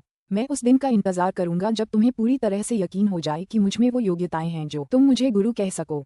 उस समय तुम मुझे फिर से इसी नाम से बुला सकोगे, चेन जियांग ने कहा। याओ हाइशेंग द्वारा उसे रोज गुरु कहने पर चेन जियांग को भी थोड़ा अफसोस हुआ। याओ हाइशेंग को शायद क्या महसूस हो रहा होगा, ये तो बताने की जरूरत ही नहीं। इस बात को लेकर याओ हाइशेंग भी बहुत आभारी थे। उन्हें पता था कि अब से वह चेन जियांग के खिलाफ कोई कार्रवाई नहीं कर सकते, वरना उन्हें कड़ी सजा मिलेगी। चेन जियांग के आंतरिक संप्रदाय में प्रवेश करने से बहुत पहले ही उसकी ख्याति पूरे चरम मार्शल संप्रदाय में फैल चुकी थी। अब उसने न केवल कीमिया प्रतियोगिता जीत ली थी, बल्कि उसे चरम दान राजा प्रांगण में भी प्रवेश करने की अनुमति मिल गई थी, जिससे चेन जियांग और भी प्रसिद्ध हो गया। चेन जियांग और युन शियादाओ अपने सैन्य प्रांगण में लौट आए। जब वे सड़क पर चल रहे थे तो युन शियादाओ ने अचानक मुस्कुराते हुए कहा, बड़े भाई चेन, क्या तुम्हें याद है कि अभी कुछ समय पहले मैंने कुछ बहुत अच्छी बहनों के बारे में बात की थी? चेन जियांग ने सिर हिलाया। मैं मानता हूँ, लेकिन आपने ये भी कहा था कि वे मुझे तुच्छ समझेंगे और मेरे साथ गंदगी जैसा व्यवहार करेंगे। मैं इतनी गंभीरता से ऐसी बात कैसे कह सकता था? ये तो बस एक मजाक था। खैर, मैं तुम्हारी और उनकी आमने सामने मुलाकात करवा दूंगा। तुम अभी भी अविवाहित हो, तुम बस शादी कर लो। यूं शियादाओ ने चेहरे पर एक विकृत मुस्कान के साथ कहा। इस तरह उसे एक ऐसा देवर मिल जाएगा जिसके पास अपार संभावनाएं होंगी, जो बहुत अच्छी बात थी। छी, मेरी मंगेतर जू जियांगसियन है। अगर तुम्हारी ये बहनें मुझसे शादी करना चाहती हैं, तो उन्हें पहले उससे इजाजत लेनी होगी। चेन जियांग ने होंठ भींचे और कहा, फिलहाल तो वह बस जल्दी से सच्चे मार्शल क्षेत्र में घुसकर जू जियांगसियन की तलाश में निकल जाना चाहता था। जीजाजी, आइए। हालांकि मेरी बहनें जू जियांगसियन जितनी प्रतिभाशाली नहीं हैं, फिर भी वे सभी बहुत सुंदर हैं। चेन जियांग को आश्चर्य हुआ जब युन शियादाओ ने उन्हें पहले ही जीजाजी कह दिया। झू रोंग ये देखकर खुद को रोक नहीं पाया और युन शियादाओ को एक जोरदार लात मारी। हालांकि तुम्हारी बहनें वाकई बहुत खूबसूरत हैं, लेकिन साथ ही उनमें से हर एक घमंड और अहंकार से भरी हुई है। भाई चेन उन्हें बिल्कुल पसंद नहीं करेगा। छोटे भाई चेन, मेरी भी एक बहन है और उसकी प्रतिभा भी कुछ खास अच्छी है। उसकी शक्ल भी इस बदमाश की बहनों, उन बदतमीज औरतों से कहीं ज्यादा अच्छी है। झू रोंग का गोल मटोल चेहरा मुस्कान से भर गया। मेरे प्यारे जीजाजी, आप किस समय हमारे झू परिवार के साथ घूमने चलना चाहेंगे? मरे हुए सुअर, हम दोनों को लड़ना होगा, युन शियादाओ ने गुस्से से कहा। युन शियादाओ और झू रोंग का ये नाटकीय खेल देखकर चेन जियांग ने मन ही मन सोचा कि काश उनकी इन छोटी और बड़ी बहनों से कभी न मिलना अच्छा होता, खासकर झू रोंग की। शायद उसकी बहन भी उसकी तरह ही एक हैवीवेट स्तर की महिला होती। अध्याय 0097 स्वर्गीय ड्रैगन खजाना अध्याय 97 स्वर्गीय ड्रैगन खजाना। चेन जियांग का रवैया बेहद दृढ़ हो गया। युन शियादाओ और झू रोंग के साथ उनकी मुलाकातों को लेकर उनका इनकार उनकी छोटी और बड़ी महिला रिश्तेदारों से मुलाकातों के संबंध में एक मजबूत युद्ध किले की तरह था। अगले दिन भोर होने से कुछ ही देर पहले चेन जियांग जल्दी से रहस्यमय क्षेत्र में दाखिल हुआ। हालांकि उसे पता था कि चरमदान राजा का प्रांगण अंदर है, लेकिन उसे वहां जाने का रास्ता नहीं पता था। अच्छा, तुम काफी जल्दी आ गए, मेरे साथ आओ, वू कामिंग ने प्रसन्न मुस्कान के साथ कहा। चेन जियांग के बारे में वू कामिंग बहुत उत्सुक था। शुरुआत में एल्डर डैन ने किसी को भी चेन जियांग को अपना प्रशिक्षु बनाने से मना किया था, लेकिन अब न केवल उसे एक सच्चे मार्शल क्षेत्र का प्रशिक्षु मिल गया था, बल्कि उसे चरमदान राजा प्रांगण में प्रवेश की अनुमति भी मिल गई थी। चेन जियांग को नहीं पता था कि चरमदान राजा प्रांगण में प्रवेश करने का क्या मतलब है, लेकिन वू कामिंग बहुत अच्छी तरह से जानता था कि इसका क्या मतलब है। एक्सट्रीम डैन किंग कोर्टयार्ड देखने में एक साधारण घर जैसा था। प्रवेश द्वार के ऊपर एक्सट्रीम डैन किंग कोर्टयार्ड तरीदान वांग युआ लिखा था, बस ये 4 अक्षर और कुछ भी असामान्य नहीं। बड़े वू, आखिर चरमदान राजा प्रांगण किस तरह का स्थान है? चेन जियांग ने पूछा। हे, अंदर जाते ही तुम्हें पता चल जाएगा। मैं अब विदा लेता हूँ, अपना ख्याल रखना। वू काइमिंग की मुस्कान बहुत रहस्यमयी थी। ये देखकर चेन जियांग को निकट भविष्य का एक बुरा पूर्वाभास हो गया। रहस्यमय क्षेत्र के अंदर आत्मा क्यूई बहुत समृद्ध थी। चेन जियांग को लगा कि अगर वह यहाँ कुछ समय के लिए रुका तो वह निश्चित रूप से बड़ी मात्रा में सच्ची क्यूई की साधना कर पाएगा। लेकिन ये प्रक्रिया चाहे कितनी भी तेज क्यों न हो, फिर भी यह उस गति से अतुलनीय थी जब वह गोलियों का उपयोग करके साधना करता था। तुम बहुत जल्दी आ गए। क्या तुम्हें एल्डर वू ने अंदर लाया था? एल्डर डैन की आवाज पास से आए। चेन जियांग आवाज की ओर बढ़ा और बोला, हाँ। आप मुझसे यहाँ एक्सट्रीम डैन किंग प्रांगण में क्या करवाना चाहते हैं? मैं ही एकमात्र व्यक्ति हूँ जो यहाँ एक्सट्रीम डैन किंग कोर्टयार्ड में रहता है। अब तुम भी यहीं रहोगे? एल्डर डैन ने जवाब दिया। उनका स्वर बेहद गंभीर था। क्यों? चेन जियांग मन ही मन बहुत हैरान हुआ। वह उसके साथ रोज यहाँ अकेला रहने वाला था। ये बिल्कुल भी अच्छी बात नहीं होगी। मैं डैंस को परिष्कृत करने के लिए कुछ समय के लिए बंद दरवाजों के पीछे जाने की तैयारी कर रहा हूँ। आप यहाँ एक्सट्रीम डैन किंग कोर्टयार्ड में सभी निर्णय लेंगे और अनिवार्य रूप से इसके स्वामी बन जाएंगे। एल्डर डैन ने उत्तर दिया, आपको यहाँ ज्यादा कुछ करने की जरूरत नहीं है। आखिरकार यहाँ पहले से ही विशेषज्ञ मौजूद हैं जो स्पिरिट जड़ी बूटियों के रोपण के लिए जिम्मेदार हैं। बाकी सभी मामलों का प्रबंधन भी कोई न कोई करता है। आपको बस एक्सट्रीम डैन किंग कोर्टयार्ड की गरिमा बनाए रखनी है। ये कैसे होता है, यह आप बाद में स्वाभाविक रूप से समझ जाएंगे। चेन जियांग कुछ पल के लिए स्तब्ध रह गया। उसने कभी उम्मीद नहीं की थी कि एल्डर डैन इतने महत्वपूर्ण मामले में उस पर भरोसा करेंगे। उसकी बातों को देखते हुए एल्डर डैन शायद उससे इतनी नफरत नहीं करते थे। क्या ये सब मेरे किसी काम की वजह से हुआ, या उसने ये सब गुस्से में किया? चेन जियांग एक अजीब निष्कर्ष पर पहुंची। चेन जियांग ने मुंह में हवा भरी और पूछा, एल्डर डैन, उन फाउंडेशन बिल्डिंग डैन के बारे में तुम्हें क्या लगता है इसमें कितना समय लगेगा? मैंने इसे पहले ही परिष्कृत कर लिया है और दिव्य हथियार स्वर्ग साम्राज्य और हिमवन घाटी को भेज दिया है। एल्डर डैन के लहजे में थोड़ी नाराजगी थी। उन्हें उम्मीद नहीं थी कि चेन जियांग अभी भी इस मुद्दे को लेकर चिंतित होगा। चेन जियांग ने जवाब में सिर हिलाया और मुस्कुराते हुए कहा, बहुत बहुत शुक्रिया एल्डर डैन। आप निश्चिंत होकर बंद दरवाजे के पीछे जाकर डैंस को निखार सकते हैं। चेन जियांग, मैं तुमसे एक बार फिर पूछूंगा, क्या तुम मुझे अपना गुरु बनाने को तैयार हो? तुम्हें पता होना चाहिए कि मुझे कभी कोई शिष्य नहीं मिला। एल्डर डैन ने पूछा। उसकी आवाज में कोमलता की एक झलक दिखाई दे रही थी। चेन जियांग ने सिर हिलाया। नहीं। और क्या तुमने पहले ही नहीं कहा था कि जो भी मुझे अपना प्रशिक्षु बनाएगा तुम उसका जीना मुश्किल कर दोगे? अगर तुम मुझे अपना प्रशिक्षु बना लोगे तो क्या तुम्हें अपना जीना मुश्किल नहीं करना पड़ेगा? हम जैसी तुम्हारी इच्छा। एल्डर डैन ने एक जेड कार्ड निकाला और उसे चेन जियांग की ओर फेंक दिया और फिर गुस्से में वहां से चले गए। चेन जियांग ने जेड कार्ड उठाया और ध्यान से देखा। कार्ड के ऊपर बालों जैसी आकृतियां बनी हुई थीं, जिन्हें उसने आध्यात्मिक शिराओं के रूप में पहचाना। इसके अलावा एक अज्ञात शक्ति का भी आभास था। इस जेड कार्ड के ऊपर कुछ शब्द लिखे थे, अत्यंत दान राजा प्रांगण, चेन जियांग। तब से चेन जियांग ही एकमात्र ऐसा व्यक्ति था जो एक्सट्रीम डैन किंग कोर्टयार्ड के अंदर रहता था, लेकिन उसे काफी हद तक स्वतंत्रता भी प्राप्त थी। जब से उसने याओ हाईशेंग को अपना शिष्य बनाया है, याओ हाईशेंग कभी कभार ही दिखाई देता है। उसका दावा था कि उसे कीमिया के लिए एकांतवास में जाना पड़ता है। असल में वह बस भागने की कोशिश कर रहा था, क्योंकि चेन जियांग को अपना गुरु मानने के बाद से वह दूसरों को देख नहीं पाता था। चेन जियांग और युन शियादाओ 329वें मार्शल कोर्टयार्ड में बहुत कम आते जाते थे, लेकिन फिर भी वे इस मार्शल कोर्टयार्ड के सदस्य थे। उन्हें थोड़ा आश्चर्य इस बात पर हुआ कि झू रोंग ने 200वें मार्शल कोर्टयार्ड के आकर्षक लाभों को छोड़कर चेन जियांग और अन्य लोगों के साथ रहने का फैसला किया। ऐसा करने का उनका कारण चेन जियांग को अपनी बहन से मिलवाने के लिए बेहतर तरीके से राजी करना था। इस तरह चेन जियांग और युन शियादाओ और झू रोंग, जो कंजूस मोटा आदमी था, दोस्त बन गए। हालांकि वे अक्सर एक दूसरे को कोसते रहते थे, फिर भी उनमें एक दूसरे के प्रति बहुत अच्छे भाईचारे के भाव थे। बड़े भाई चेन, हम काफी देर से आपका इंतजार कर रहे हैं। चेन जियांग को सैन्य प्रांगण में आते देख युन शियादाओ झट से उछल पड़ा। चूंकि चेन जियांग अब रहस्यमय क्षेत्र के अंदर चरमदान राजा प्रांगण में रहता था, इसलिए झू रोंग और युन शियादाओ को वहां जाने की आजादी नहीं थी। हालांकि उन्हें चेन जियांग से कुछ बात करनी थी, लेकिन वे उसे ढूंढ नहीं पाए। यह क्या है?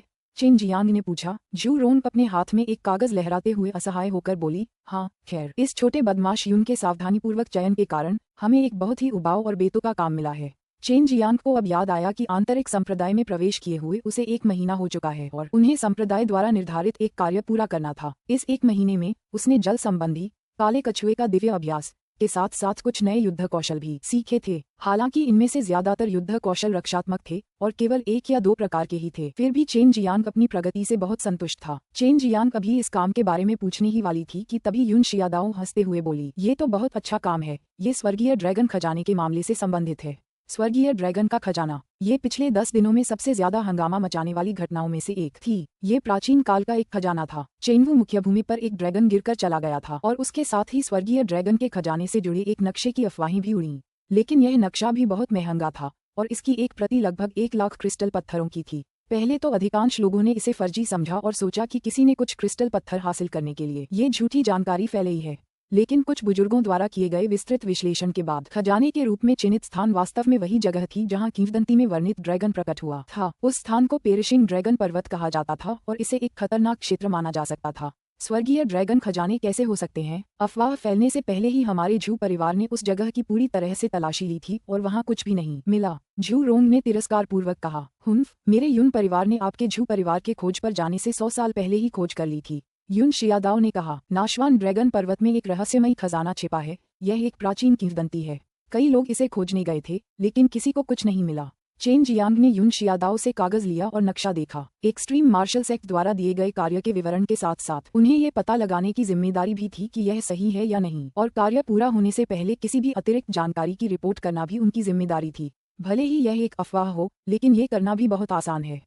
हम इसे लगभग एक खेल ही मान सकते हैं, लेकिन मैंने सुना है कि बड़े बड़े संप्रदायों के कई लोग भी इसकी तलाश में आ गए हैं। इसने न सिर्फ चरम मार्शल प्रांत में बल्कि बाकी सभी प्रांतों में भी हंगामा मचा दिया है। यहाँ सचमुच बहुत से मूर्ख हैं। बहुत से लोग दूर दूर से दौड़ते हुए यहाँ आ गए हैं। झू रोंग हंसा, अरे इतने सारे लोग यहाँ आ रहे हैं तो इस बात की पूरी संभावना है कि यह सच हो। पहले आपके परिवार को वहाँ कुछ नहीं मिला था। शायद इसका कारण ये था कि वहाँ कोई रहस्यमयी लोक था। आप रहस्यमयी लोगों के बारे में जानते भी हैं ना? किसी भी रहस्यमय लोक के प्रकट होने के तरीके अत्यंत विशिष्ट थे। कभी कभी यह अचानक कहीं से प्रकट हो जाता था, तो कभी कभी प्रवेश द्वार खुलने के लिए कुछ विशेष शर्तों को पूरा करना पड़ता था। कुछ मामलों में तो मार्ग को जबरदस्ती खोलने के लिए किसी अत्यंत शक्तिशाली शक्ति की आवश्यकता भी होती थी। अध्याय 0098 अद्वितीय मार्शल संप्रदाय। अध्याय 98 अद्वितीय मार्शल संप्रदाय। जब चेन जियांग ने जाने का निश्चय कर लिया था, तभी एक बूढ़ी औरत जो साधारण पोशाक पहने हुए थी अचानक प्रकट हुई। शियादाओ, तुम्हारे परिवार में कुछ काम होने के कारण तुम्हें वापस आना पड़ेगा। यह महिला यून शियादाओ की गुरु थी, जो सच्चे मार्शल आर्ट के क्षेत्र की एक मार्शल आर्टिस्ट थी। यून शियादाओ के चेहरे पर थोड़ी हिचकिचाहट थी। अगर इस बुढ़िया की ताकत न होती तो वह वापस नहीं जाता। हालांकि अब उसे दांत बींचकर बुढ़िया के साथ जाना पड़ा। बड़े भाई चेन, इस बार मुझे आपसे मदद मांगनी पड़ेगी। अगली बार मैं आपके काम में आपकी मदद करूंगा। यह वह बयान था जो यून शियादाओ ने पीछे छोड़ा था। छोटे भाई चेन, चूंकि आपको इसमें बहुत रुचि है, आप अकेले जा सकते हैं। मेरा इसमें शामिल होने का कोई इरादा नहीं है और आपसे भी यही अनुरोध है कि आप अकेले ही जाएं। जू रोंग के बोलते ही वह चेन जियांग के पलक झपकने से पहले ही चला गया। उसे इस मोटे आदमी की इतनी तेज गति की उम्मीद नहीं थी। चेन जियांग ने नक्शा मोड़ने से पहले एक गहरी सांस ली और फिर चरम मार्शल संप्रदाय से निकल गया। चरम मार्शल संप्रदाय के सौंपे गए कार्य आमतौर पर मार्शल प्रांगण के कई शिष्यों द्वारा पूरे किए जाते थे। हालांकि चाहे कितने भी लोग जाएं, जब तक मामला सुलझ जाता था, सब ठीक था। पर्शिंग ड्रैगन पर्वत चरम मार्शल प्रांत के सीमावर्ती क्षेत्रों में से एक पर स्थित था। ये बीस्ट मार्शल प्रांत की सीमाओं के अपेक्षाकृत निकट था, जो बीस्ट मार्शल संप्रदाय का स्थल था। इस प्रांत में राक्षस पशु अपेक्षाकृत अधिक थे। हालांकि इनमें से अधिकांश को बीस्ट मार्शल संप्रदाय के अनुयायियों द्वारा पालतू जानवरों के रूप में पिंजरे में पाला जाता था। उनके द्वारा सीखे और अभ्यास किए गए युद्ध कौशल भी अनिवार्य रूप से राक्षस पशुओं से जुड़े थे। चेन जियांग को जिस रास्ते से जाना था वह बहुत लंबा था, लेकिन उसने रात में उड़ने के लिए वर्मिलियन बर्ड फायर विंग्स का उपयोग करके अपनी गति बढ़ा दी और इससे वह कई पहाड़ी जंगलों को जल्दी से पार कर सका। 10 दिन बीत गए और चेन जियांग ने लंबी और थका देने वाली यात्रा पूरी करने के बाद आखिरकार गुआनलोंग शहर पहुंच गया। यहाँ से पेरिशिंग ड्रैगन पर्वत की दूरी ज्यादा नहीं थी। हाल ही में यहाँ बहुत से लोग इकट्ठा हुए थे। चेन जियांग ने पूछताछ करने के बाद जाना कि इतने सारे लोग पौराणिक स्वर्गीय ड्रैगन खजाने पर विश्वास क्यों करते हैं। ऐसा इसलिए हुआ क्योंकि 1 महीने पहले गुआनलोंग शहर में कई लोगों ने पेरिशिंग ड्रैगन पर्वतों की दिशा में एक विचित्र और अनोखी आभा देखी, जिसके बाद क्षितिज से एक ड्रैगन की दहाड़ सुनाई दी। इस तरह की घटना किसी रहस्यमय क्षेत्र के खुलने का संकेत हो सकती थी। यहाँ आने के बाद चेन जियांग को एक्सट्रीम मार्शल सेक्ट से संबंधित कुछ जानकारी भी मिली। पियरलेस मार्शल सेक्ट नामक एक मार्शल आर्ट संप्रदाय को उसके सभी शिष्यों सहित एक्सट्रीम मार्शल सेक्ट में शामिल कर लिया गया था और उसका विलय कर दिया गया था। पियरलेस मार्शल संप्रदाय एक और प्रथम श्रेणी का संप्रदाय था और चेंगू मुख्य भूमि के 8 प्रमुख धर्मी संप्रदायों के ठीक पीछे था। इसे सबसे शक्तिशाली उभरते सितारों में से एक माना जा सकता है और यह चरम मार्शल प्रांत के तटीय क्षेत्रों में स्थापित था। दुर्भाग्य से पूरा पियरलेस मार्शल संप्रदाय समुद्र में समा गया था और उसे भारी क्षति हुई थी। अपने शिष्यों के विकास को जारी रखने के लिए पियरलेस मार्शल संप्रदाय के डीन ने चरम मार्शल संप्रदाय में शामिल होने से पहले शिष्यों की बहुमत की सहमति प्राप्त की। पियरलेस मार्शल सेक्ट के डीन के मूल रूप से एक्सट्रीम मार्शल सेक्ट से कुछ संबंध थे और उनकी वैवाहिक कुशलताएं दरअसल उन्हीं से उपजी थीं। चूंकि उन्होंने एक्सट्रीम मार्शल सेक्ट की मदद स्वीकार कर ली थी, इसलिए बड़े सेक्ट में शामिल होना उनके लिए कोई बुरी बात नहीं थी और उन्हें एक खुशमिजाज माँ भी माना जा सकता था। अरे बाप, ये बाप यहाँ किस घटिया काम को पूरा करने आया है। एक्सट्रीम मार्शल सेक्ट यहाँ पियरलेस मार्शल सेक्ट के लिए एक भव्य भोज का आयोजन कर रहा है और उन्हें एक शानदार स्वागत भोज दे रहा है। चेन जियांग मन ही मन ये सोचकर कोसने लगा। चरम मार्शल संप्रदाय के शिष्यों के लिए भी यह एक सुखद बात थी। ऐसा इसलिए था क्योंकि अद्वितीय मार्शल संप्रदाय के शिष्यों में महिला शिष्यों की संख्या अच्छी खासी थी। चरम मार्शल संप्रदाय ने अपने संप्रदाय के नियमों में बदलाव किया था और अब वे महिला शिष्यों को लेने के लिए तैयार थे ताकि अद्वितीय मार्शल संप्रदाय को चरम मार्शल संप्रदाय में आसानी से एकीकृत किया जा सके। चेन जियांग ने यह भी सोचा कि अब आंतरिक मार्शल प्रांगण निर्जीव नहीं दिखेगा। अगर जू रोंग का आगमन न हुआ होता तो चेन जियांग जिस आंतरिक मार्शल प्रांगण में रह रहा था उसमें केवल 2 ही शिष्य होते। चेन जियांग ने गुआनलोंग शहर में कुछ दिन बिताकर अपने सर्वेक्षणों से जानकारी प्राप्त की और उसे रिकॉर्ड किया। दोनों बहनों, क्या मैं स्वर्गिक ड्रैगन खजाने को देखने जाऊं? चेन जियांग ने पूछा। उसे पता चला था कि अन्य संप्रदायों के कई सच्चे मार्शल क्षेत्र के विशेषज्ञ यहाँ आते हैं। उसे यकीन था कि अगर 9वें स्तर के नन्हे मार्शल क्षेत्र का कोई साधारण व्यक्ति भी वहां जाए तो वह खजाने की एक झलक भी नहीं देख पाएगा। जाकर देख लो। हालांकि कुछ मिलना लगभग नामुमकिन है, लेकिन इससे तुम्हें दुनिया को देखने का एक नया नजरिया मिलेगा। ये तुम्हारे लिए बुरा नहीं होगा। बाई यूयू ने जवाब दिया। सू मेयाओ ने भी इसी तरह सहमति जताते हुए कहा, अगर यह वाकई एक रहस्यमयी क्षेत्र है तो शायद आपको कुछ मिल जाए, लेकिन अगर आपको लगे कि कुछ गड़बड़ है तो तुरंत भाग जाएं। चेन जियांग ने सिर हिलाया। वह इस समय तक अपना काम पूरा कर चुका था। अब वह सिर्फ एक नज़र डालने के बारे में सोच रहा था और कुछ नहीं। गुआनलोंग शहर छोड़ने के बाद चेन जियांग जंगल के एक हिस्से में प्रवेश कर गया। बाकी लोगों की तरह वह भी सड़क पर नहीं चला क्योंकि वह जानता था कि पेरिशिंग ड्रैगन पर्वत में कुछ अच्छी जड़ी बूटियां मौजूद हैं। उसने सोचा कि थोड़ा घूमकर देख ले कि क्या उसे कुछ अच्छी जड़ी बूटियां मिल सकती हैं। पहाड़ी जंगल में घुसते ही चेन जियांग को राक्षसी जानवरों के पैरों के निशान मिले। पैरों के निशान देखकर उसने निष्कर्ष निकाला कि राक्षसी जानवर का कुल भार निश्चित रूप से कम नहीं था, जिससे वह थोड़ा उत्सुक हो गया। चरम मार्शल संप्रदाय छोड़ने के बाद उसने राक्षसी जानवरों का शिकार या वध नहीं किया था। इसके अलावा वह ये भी जानता था कि राक्षसी जानवर आत्मा जड़ी बूटियां ढूंढने में माहिर होते हैं। अगर वह उन्हें ढूंढ लेता तो शायद उसके लिए कुछ अच्छा इंतजार कर रहा होता। चेन जियांग 3 घंटे से अधिक समय बीतने तक पदचिन्हों का पीछा करता रहा। आसमान अंधेरा हो चुका था, लेकिन वह जंगल के अंदर सब कुछ स्पष्ट रूप से देख पा रहा था और दूरी पर उसने एक काले शेर को देखा जो मनुष्य जितना लंबा था। जब chain Jiang inner courtyard regular hall में रह रहा था तो उसने राक्षस जानवरों के बारे में एक किताब पढ़ी। ये काला शेर एक बहुत ही क्रूर ग्रेड 10 राक्षस जानवर था और उसके एक आत्मिक जानवर में विकसित होने की भी अच्छी संभावना थी। इसे रात्रि शिकारी शेर कहा जाता था। कौन है? एक ठंडी और कोमल चीख गूंजी। चेन जियांग ने नीचे कूदने से पहले पेड़ की चोटी से रात के शिकारी शेर को देखा। एक लड़की रात के शिकारी शेर की पीठ पर बैठी थी और निर्दयी और घमंडी निगाहों से इधर उधर देख रही थी। तभी चेन जियांग पेड़ के पीछे छिप गया। वह बहुत चौंका क्योंकि उसने अभी अभी देखा था कि रात का शिकारी शेर कुछ देर पहले क्या खा रहा था। पता चला कि वो कुछ इंसान थे, पशु मार्शल संप्रदाय के शिष्य। किसी ने कभी सोचा भी नहीं था कि वे अपने राक्षसी जानवरों को खिलाने के लिए मानव शवों का इस्तेमाल कर रहे होंगे। चेन जियांग ने मन ही मन सोचा। हालांकि वह दूर था, फिर भी वह मानव शव पर आम लोगों के वस्त्र देख सकता था। एक मार्शल आर्ट संप्रदाय के अनुयायी के लिए कुछ नागरिकों का अपहरण करना आसान था। हालांकि चेन जियांग ने कुछ ही क्षण पहले दर्जनों मानव शरीर देखे थे। चेन जियांग ने अपनी मुठियां कस लीं। वह एक चरम मार्शल संप्रदाय का शिष्य था और चरम मार्शल प्रांत की रक्षा के लिए जिम्मेदार था। लेकिन अब जब उनके नागरिकों को पशु मार्शल संप्रदाय के शिष्य अपने राक्षस जानवरों के भोजन के लिए हड़प रहे थे तो वह क्रोधित कैसे न होता। यदि यह मामला फैल गया तो संपूर्ण चरम मार्शल संप्रदाय के सभी नागरिक अविश्वसनीय रूप से क्रोधित हो जाएंगे। चेन जियांग बाहर निकला और ठंडे चेहरे के साथ नाइट हंटिंग लान की ओर चल पड़ा। नाइट हंटिंग लान की पीठ पर बैठी लड़की को घूरते हुए उसने सोचा कि दिखने में सुंदर होने के बावजूद ये लड़की बेहद बदसूरत है। कौन है? जल्दी से अपने आप को दिखाओ, वरना मैं तुम्हारे साथ भी इन इंसानों जैसा सलूक करूंगी और तुम्हें लिटिल ब्लैक का खाना बना दूंगी। लड़की जोर से चिल्लाई और फिर एक लंबी तलवार निकाल ली। जानवर, अपना मुंह बंद करो। रात के शिकारी शेर को इंसानी मांस चबाते देख चेन जियांग को गुस्सा अपनी नसों में और दिल में उतरता हुआ महसूस हुआ। उसके पैरों के नीचे से सच्ची ची फूट पड़ी और वह तुरंत रात के शिकारी शेर के पास कूद पड़ा। मानो उसकी उंगली बिजली की तरह बाहर निकल आई हो। वह उंगली का सिरा उछल रहा था और अदृश्य सार्वभौमिक सच्ची ची से लिपटा हुआ था, जो सीधे रात के शिकारी शेर की खोपड़ी में घुस गया। अपने उस एक ही प्रहार में चेन जियांग ने न केवल गहन आभा उंगली का प्रयोग किया, बल्कि सार्वभौमिक सच्ची ची का भी प्रयोग किया। नाइट हंटिंग लायन के सिर पर उसकी उंगली से बने छोटे से छेद से खून तेजी से बहने लगा। संक्षेप में, बेहतर प्रवाह के लिए हमने पियरलेस सेक्ट वुशुआंग में के स्थान पर पियरलेस मार्शल सेक्ट का प्रयोग किया है। अध्याय 0099 शक्तिशाली शत्रु। अध्याय 99 शक्तिशाली शत्रु। जब लड़की ने छेद से खून बहता देखा तो वह चीखने से खुद को रोक नहीं पाए।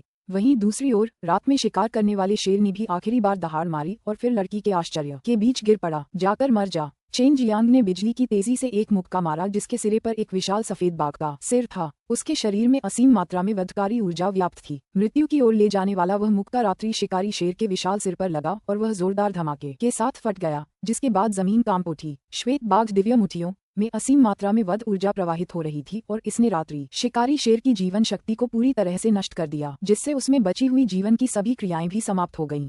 सरल शब्दों में कहें तो रात्रि शिकारी शेर मर चुका था। चेन जियांग ने जमीन पर बिखरे शवों पर आग छोड़ी और उनका दाह संस्कार किया तथा फिर ठंडे मन से कांपती हुई नीले गाउन वाली लड़की को घूरने लगा। रात के शिकारी शेर का शरीर जमीन पर गिर पड़ा और जोर से टकराया। उस नीले गाउन वाली लड़की का आकर्षक चेहरा अचानक मुड़ गया। तुमने अभी क्या किया? मैंने इस जानवर को मार डाला, चेन जियांग ने ठंडे लहजे में जवाब दिया। तुम्हारा बीस्ट मार्शल सेक्ट वास्तव में एक्सट्रीम मार्शल प्रांत में इस तरह की हरकतें कर रहा था। मैं इस मामले की रिपोर्ट एक्सट्रीम मार्शल सेक्ट को जरूर करूंगा। तुम एक चरम मार्शल संप्रदाय की शिष्या हो? नीले रंग का गाउन पहने उस लड़की ने अपनी भौहें फुड़कते हुए एक क्रूर स्वर में ये पूछा। हाँ, चेन जियांग ने उत्तर दिया। मेरे लिटिल ब्लैक ने केवल कुछ ही मनुष्यों को खाया है, फिर भी तुम्हारा चरम मार्शल संप्रदाय हस्तक्षेप करने जा रहा है। हमारे लिए इस तरह की बात बेहद आम है। वे कुछ नश्वर जीवन, उनमें से 10,000 भी मेरे लिटिल ब्लैक के साथ तुलनीय नहीं होंगे। फिर भी तुमने वास्तव में इन नश्वर लोगों की खातिर लिटिल ब्लैक को मार डाला। मैं तुम्हें मारने जा रही हूँ। नीले गाउन वाली लड़की का चेहरा नीला पड़ गया था और उसका पूरा शरीर गुस्से से कांप रहा था। चेन जियांग की भौहें सिकुड़ गईं। उसे आश्चर्य हुआ कि जानवर मार्शल संप्रदाय के शिष्य अक्सर ऐसी बातें करते थे। इससे वह और भी क्रोधित हो गया। क्या तुम्हें नहीं पता कि यह चरम मार्शल प्रांत है? जब मैं इस मामले की रिपोर्ट चरम मार्शल संप्रदाय को करूंगा, तब देखना तुम्हारे बीस्ट मार्शल संप्रदाय का क्या हाल होगा। चेन जियांग ने कहा। तुम वापस नहीं जा पाओगी। दूर से एक भारी आवाज आई। एक काली आकृति चमकती हुई नीले गाउन वाली लड़की के सामने प्रकट हुई। वह एक अधेड़ उम्र की साधारण सी दिखने वाली महिला थी, जिसने काला लबादा पहना हुआ था। एक सच्चा मार्शल क्षेत्र विशेषज्ञ। चेन जियांग ने अपनी मुठियां भींच लीं। उसने सोचा भी नहीं था कि यहाँ इतना बड़ा विशेषज्ञ छिपा होगा। अगले ही पल वह समझ गया कि काले वस्त्र वाली वह महिला या तो नीले गाउन वाली लड़की की मां थी या उसकी शिक्षिका। चेन जियांग को डराने वाली बात ये थी कि काले वस्त्र पहने उस महिला के हाथ में लाल खोपड़ी वाला एक सांप लिपटा हुआ था। ये काले शल्कों वाला एक चपटा सिर वाला सांप था और यह एक दुर्लभ आत्मिक प्राणी था, जिसे आत्मा का पता लगाने वाला सांप कहा जाता है। इसकी शक्ति सच्चे मार्शल क्षेत्र के आसपास थी और इसका जहर उससे भी ज्यादा भयानक था। टीचर, उसने मेरे छोटे काले को मार डाला। मैं चाहती हूँ कि उसका हश्र मौत से भी बदतर हो। मैं उसके शरीर को थोड़ा थोड़ा करके नोचना चाहती हूँ। नीले गाउन वाली लड़की ने चेन जियांग की ओर बेरहमी से घूरते हुए घृणा से कहा। यदि आप वापस जाते हैं और चरम मार्शल संप्रदाय को सूचित करते हैं तो यह वास्तव में हमारे लिए एक आपदा बन जाएगा, लेकिन अब आप वापस नहीं आ पाएंगे। जैसे ही उसने बोलना समाप्त किया, काले वस्त्र वाली महिला एक काली छाया में बदल गई और चेन जियांग की पीठ के पीछे प्रकट हुई और एक हथेली को उड़ा दिया। उस पल चेन जियांग को अपने शरीर के भीतर 5 झांग 6 फू की कड़ियां कसती हुई महसूस हुई, जबकि उसकी मेरिडियन फटने का खतरा था। उसके मुंह से खून की एक घूंट निकली और उसका शरीर नीले गाउन वाली लड़की की ओर दौड़ पड़ा।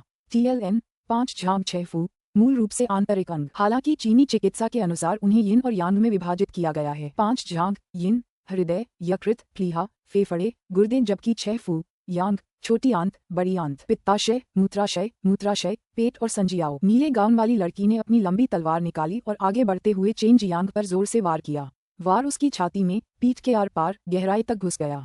चेन जियांग ने ऊपर देखा तो नीले गाउन वाली लड़की की खूंखार आंखें दिखाई दी।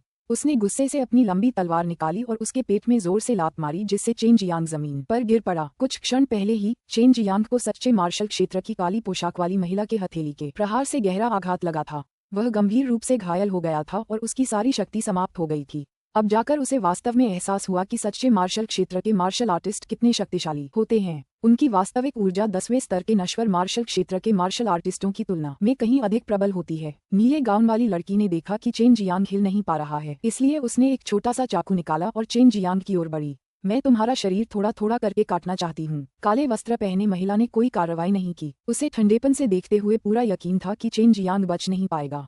चेन जियांग को अपने मन में खुद से बहुत नफरत थी। उसे अपनी अक्षमता और कमजोरी से नफरत थी। उसने मन ही मन कसम खाई कि वो अपने सामने खड़ी उस नीले गाउन वाली लड़की और उसे घायल करने वाली काले वस्त्रधारी महिला को जरूर मार डालेगा। मैं तुम दोनों को याद रखूंगा। जब तक तुम मर नहीं जाते इस पिता को चैन नहीं मिलेगा। चेन जियांग अचानक दहाड़ा। काले वस्त्रधारी महिला ने तुरंत प्रतिक्रिया दी और उसकी बाहों में लिपटा सांप उड़ गया। लेकिन चेन जियांग के शरीर तक पहुंचने से ठीक पहले उसके सामने अचानक पानी का एक बड़ा हिस्सा प्रकट हुआ और पानी की दीवार से टकरा गया। उसी क्षण चेन जियांग ने काले कछुए के दिव्य अभ्यास से जल दीवार का प्रयोग किया। शक्तिशाली काले कछुए की सच्ची ऊर्जा एक बड़ी मात्रा में पानी में परिवर्तित हो गई, जो वर्तमान में तेजी से बाहर निकलकर सांप को रोक रही थी। ये सब करने के बाद चेन जियांग के नीचे की जमीन एक कुंड के पानी में बदल गई, जिसके बाद चेन जियांग नीचे गायब हो गया और पानी का वह कुंड गायब हो गया। गुरुजी, ये कैसा युद्ध कौशल है? हमें क्या करना चाहिए? नीले गाउन वाली लड़की चौंक गई और गुस्से से पूछा। निश्चिंत रहो, जब समय आएगा हम इन हरकतों को स्वीकार करने से इनकार कर देंगे। वह बदमाश तो आंतरिक संप्रदाय का एक छोटा सा अनुयायी है, जबकि मैं पशु मार्शल संप्रदाय का एक सच्चा अनुयायी हूँ जो सच्चे मार्शल क्षेत्र में पहुँच गया है। चरम मार्शल संप्रदाय उस बदमाश की बातों पर कभी विश्वास नहीं करेगा। काले वस्त्रधारी महिला ने अपनी बाह पर लाल सिर वाले सांप को सहलाते हुए व्यंग्य किया। इस बार चेन जियांग ने जो कौशल दिखाया वह काले कछुए के दिव्य अभ्यास के अंदर का एक प्रकार का कौशल था, जिसे जल निवारण कहा जाता था। यह एक अत्यंत रहस्यमय युद्ध कौशल था और इससे धरती से अचानक पानी का एक झरना उभर आता था। फिर जादूगर एक भंवर द्वारा उस पानी के झरना में प्रवेश करता था और भंवर जादूगर को जमीन में गहराई तक ले जाता था। ये भंवर सतह को चीरकर जमीन के नीचे एक रास्ता बनाता था और जादूगर को एक नदी की धारा द्वारा दूर किसी स्थान पर ले जाता था, जहां से जादूगर बच निकलता था। जैसे ही चेन जियांग ने अपनी पूरी ब्लैक टोरटोइस रुचि शक्ति का प्रयोग किया, उसने इस चाल को सीखने के लिए खुद को बधाई दी। अन्यथा आज उसके लिए उस विकट परिस्थिति से निकलना वास्तव में बहुत मुश्किल होता। एक तरफ एक छोटी सी नदी बह रही थी और चेन जियांग उसके किनारे लेटा हुआ था। उसका पूरा शरीर भीग गया था और उसका रंग पीला पड़ गया था। वह सुस्त लग रहा था। उसने थोड़ी सी नर्क आत्मा घास निकाली और उसे अपने मुंह में डाल लिया, जबकि वह बिल्कुल होश में नहीं था। वह जल्दी से अपनी चोटों से उबर गया और कुछ और उपचारात्मक दान निकल गया। जल्द ही उसने अपनी ताकत वापस पाली और नदी के किनारे एक पेड़ के सहारे टिककर आराम कर रहा था। आप कैसे हैं? बाय यूयू स्टोरेज रिंग से बाहर आए और धीरे से पूछा। सू मेयाओ ने चिंता और बेचैनी से अपने चेहरे से दाग पोंछते हुए कहा, अगली बार सावधान रहना। बाहर आने के बाद यह मत सोचना कि यह एक्सट्रीम मार्शल सेक्ट जैसा ही होगा, जहां हर दिन सुरक्षा की जरूरत होती है। एक्सट्रीम मार्शल सेक्ट के अंदर सच्चे वैवाहिक क्षेत्र के विशेषज्ञ सेक्ट के नियमों से बंधे होते हैं, वरना वे अपनी उंगलियों से ही तुम्हें मार सकते हैं। चेन जियांग ने अपनी मुठ्ठियां भींच लीं, उसका चेहरा हत्या के इरादे से भर गया। मैं और मजबूत हो जाऊंगा और निश्चित रूप से उन 2 महिलाओं को मार डालूंगा। क्या तुम्हारे पास 4 सच्चे एलिमेंटल डैन नहीं है? उन्हें खा लो, बाय यूयू ने कहा। दोनों सुंदरियों द्वारा उसके प्रति इतनी चिंता देखकर चेन जियांग को बहुत खुशी हुई। उसने मन ही मन ठान लिया कि वह भविष्य में उन्हें कभी परेशान नहीं करेगा। आखिर वही तो उनकी एकमात्र उम्मीद भी था। मुझे खेद है, मैं लगभग मर ही गया था। चेन जियांग ने अपराध बोध से कहा। कोई बात नहीं, जब तक तुम जिंदा हो सब ठीक है, बस अगली बार ज्यादा ध्यान देना, बाय यूयू ने कहा। उसकी आवाज हमेशा की तरह बर्फ जैसी ठंडी आवाज की तुलना में थोड़ी पिघली हुई लग रही थी। अपने उन 700 ट्रूची डैन और 4 ट्रू एलिमेंटल डैन का सेवन करो। इससे शायद तुम मॉर्टल मार्शल दायरे के 10वें स्तर में प्रवेश कर पाओगे। हालांकि भले ही तुम्हें उन जैसे माहिरों का मुकाबला करने की ताकत मिल जाएगी, फिर भी उस औरत को हराने के लिए ये काफी नहीं होगा, सू मियाओ ने कहा। चेन जियांग ने सिर हिलाकर जवाब दिया और खुद को ठीक करना जारी रखा। चेन जियांग को कोई गंभीर समस्या न देखकर दोनों सुंदरियों ने राहत की सांस ली और रिंग के अंदर लौट गईं। अध्याय 0100 समापन चरण। अध्याय 100 समापन चरण। चेन जियांग को पेरिशिंग ड्रैगन पर्वत के अंदर चट्टान के अंदर एक गुफा मिली, जिसमें उन्होंने 4 सच्चे एलिमेंटल डैन लिए, एक साधना अवस्था में प्रवेश किया और इन 4 सच्चे एलिमेंटल डैन द्वारा लाए गए विशाल ट्रू क्यूई को पचा लिया। इस समय उसे जो करने की आवश्यकता थी वह थी प्रत्येक दिव्य पशु रूप में बड़ी मात्रा में वास्तविक ऊर्जा को संकुचित करना, जिससे पशु रूप अधिक स्पष्ट हो जाएं। उसके पास यिन और यांग दिव्य नसें और ताई ची दिव्य अभ्यास थे, जो उसे बड़ी मात्रा में वास्तविक ऊर्जा को शीघ्रता से परिष्कृत करने और साथ ही अपने आसपास की प्रचुर आध्यात्मिक ऊर्जा को अवशोषित करने में सक्षम बनाते थे। चेन जियांग अब न केवल सच्ची ऊर्जा का अभ्यास कर रहा था, बल्कि साथ ही साथ अपने शरीर के कंकाल को पोषण देने के लिए भी बड़ी मात्रा में सच्ची ऊर्जा का उपयोग कर रहा था। बड़ी मात्रा में सच्ची ऊर्जा उसके शरीर में समाहित हो रही थी, जिससे उसका शरीर बढ़ रहा था। 4 दिन बीत गए और चेन जियांग के शरीर को घेरे हुए 4 रंगों का कोहरा अचानक छट गया। तभी चेन जियांग के शरीर से विचित्र और शक्तिशाली ऊर्जा की एक धारा अचानक उमड़ती हुई दिखाई दी। चेन जियांग पहले से ही 4 कोनों में 4 जानवरों के रूपों को पूरा करने में सफल रहा था, जिससे 4 सच्चे क्यूई जानवर के रूप स्पष्ट रूप से पहचाने जा सकते थे और जीवंत हो गए। अनजाने में ही उसकी चेतना उस ताई ची यिन और यांग आरेख के भीतर स्थित डेंटियन में प्रवेश कर गई, मानो वह यिन और यांग आरेख वाला ही हो। उस क्षण ऐसा लग रहा था मानो वह यिन और यांग आरेख के केंद्र में बैठा हो और वह ब्रह्मांड के केंद्र में हो और चारों दिव्य प्राणी चारों दिशाओं में लटके हुए धधकते सूर्य हों जो भव्य और मनमोहक लग रहे थे। पूर्व दिशा में चमकदार नीला प्रकाश था। नीला ड्रैगन अपना मुंह खोलकर अपने पंजे हिला रहा था। दक्षिण दिशा में एक विशाल लाल पक्षी था जिसका पूरा शरीर आग की लपटों से जगमगा रहा था, मानो प्रचंड अग्नि से जल रहा हो। ये सिंदूरी पक्षी था। पश्चिम में पवित्र श्वेत प्रकाश में चमकता हुआ भयंकर चमकता हुआ राजसी श्वेत बाघ था। उत्तर दिशा में एक विशालकाय जानवर था, मानो एक विशाल अजगर और एक विशाल कछुआ एक साथ मिल गए हों। ये काला कछुआ था। यिन और यांग पूरे ब्रह्मांड का प्रतिनिधित्व करते थे और इस दुनिया की रक्षा चार दिशाओं के दिव्य जानवरों द्वारा की जाती थी। चारों दिव्य प्राणियों के शरीर एक प्राचीन वातावरण के उतार चढ़ाव बिखेर रहे थे, जिससे लोगों को ऐसा लग रहा था मानो वे अनंत काल से अस्तित्व में हैं। और चेन जियांग जो ताई ची यिन और यांग आरेख के केंद्र में था, उसे और भी छोटा महसूस हो रहा था। हालांकि वह जानता था कि वह ताई ची यिन और यांग आरेख का स्वामी था और ये चार प्राचीन दिव्य प्राणी उसकी साधना से उत्पन्न हुए थे। चेन जियांग को अब जाकर पता चला कि ताई ची दिव्य व्यायाम और चार प्रतीकों का दिव्य व्यायाम उसकी यिन और यांग दिव्य शिरा के साथ समन्वय करके वास्तव में कितना शक्तिशाली था। उसे लगा कि उसने एक असामान्य मार्शल आर्ट मार्ग पर कदम रखा है और अगर वह इन राक्षसी रूपों की पूरी शक्ति को मुक्त कर सके तो वह दुनिया पर राज कर सकेगा। केवल महान पृथ्वी दिव्य हाथी बचा है। चेन जियांग भी सच्चे तत्व दान में निहित सच्चे क्यूई से गुप्त रूप से हैरान था और हालांकि यह सच्चे क्यूई दान से केवल 2 ग्रेड अधिक था, फिर भी इसमें बहुत बड़ा अंतर था। चेन जियांग ने अपने सारे सच्चे ची दान निकाले और मानो खाना खा रहा हो उसने उन्हें मुंह में ठूंस लिया और जोर जोर से चबाने लगा। साथ ही उन्हें परिष्कृत करने के लिए दिव्य अभ्यास भी कर रहा था। शुक्र है कि किसी ने उसे सच्चे ची दानों को झटपट खाते नहीं देखा, वरना वे अपनी पैंट जरूर गीला कर लेते। केवल चेन जियांग, ये राक्षसी प्रतिभाशाली कीमियागर, सच्चे क्यूई दान को इस तरह से खा सकता था और फिर भी दुखी भी नहीं था। चेन जियांग को हल्का सा एहसास हुआ कि केंद्र की रखवाली करने वाला राक्षसी रूप पूरी तरह से अपना रूप जमा रहा था। उसके अन्य राक्षसी रूपों की तुलना में सच्ची क्यूई की मात्रा बहुत ज्यादा थी। वह ताई ची आरेख के केंद्र में देख सकता था। वह अस्पष्ट राक्षसी रूप सुनहरी धुंध के एक गोले में लिपटा हुआ था और लगातार उस धुंध को अपने में समाहित कर रहा था। 2 दिन बीत गए और चेन जियांग के शरीर से एक सुनहरी क्यूई फूट पड़ी। उसके बाद रंगीन ट्रू क्यूई का एक तेज प्रवाह फूट पड़ा जिससे उसके कपड़े फट गए और उसका शरीर लगातार 5 अलग अलग रंगों के बीच बदलता हुआ दिखाई देने लगा। उसकी मांसपेशियां भी सूज गई थीं, जिससे वह बहुत डरावना लग रहा था। उसके शरीर का रंग तेजी से बदल रहा था, यहाँ तक कि उसके रोम छिद्रों से भी गहरे भूरे रंग का बलगम बह रहा था और शरीर की मांसपेशियां भी पत्थर की तरह अकड़ गई थीं। उसके मन में एक विस्फोटक ध्वनि गूंज उठी और उस क्षण उसने अपने अंगों और हड्डियों में एक जबरदस्त ताकत महसूस की, जबकि उसके मन में 5 दिव्य जानवरों की दहाड़ गूंज रही थी। उनकी दहाड़ बहुत तेज और शक्तिशाली थी। चेन जियांग ने अपनी आंखें खोली, गहरी सांस ली और उसका चेहरा खुशी से चमक रहा था, क्योंकि वह आखिरकार नश्वर मार्शल क्षेत्र के 10वें स्तर पूर्णता चरण में प्रवेश कर चुका था। अब उसके लिए बस एक ही काम बचा था, सच्चे मार्शल क्षेत्र में प्रवेश करना। अपने तानतेन में ताई ची यिन और यांग आरेख के ऊपर विशाल हाथी को देखकर चेन जियांग हल्के से मुस्कुराया, क्योंकि उसने 5 दिव्य पशु रूपों को अपने तानतेन में सफलतापूर्वक समाहित कर लिया था।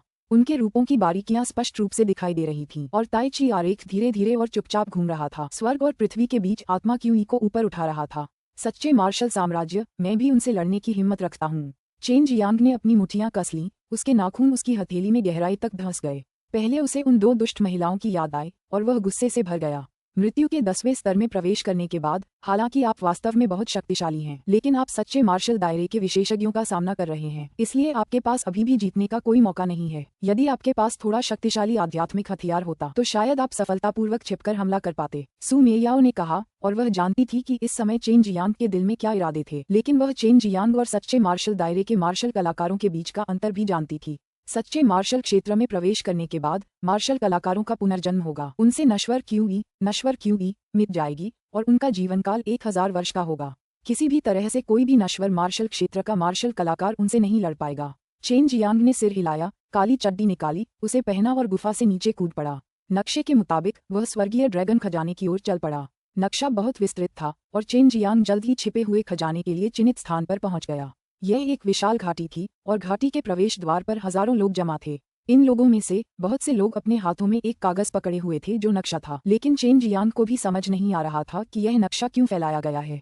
भीड़ में चेन जियांग विशाल घाटी को साफ देख पा रहा था और उसे ये देखकर आश्चर्य हुआ कि घाटी के बीचों बीच एक लाल आभा चमक रही थी। बीच बीच में कुछ लाल बिजलियां भी चमक रही थीं और एक के बाद एक तीव्र गर्म और प्रचंड क्यूई तरंगे फूट रही थीं। इस समय चेन जियांग को यकीन हो गया कि स्वर्गीय ड्रैगन का खजाना इस रहस्यमयी क्षेत्र में है और विशाल घाटी में वह लाल आभा ही उसका प्रवेश द्वार थी।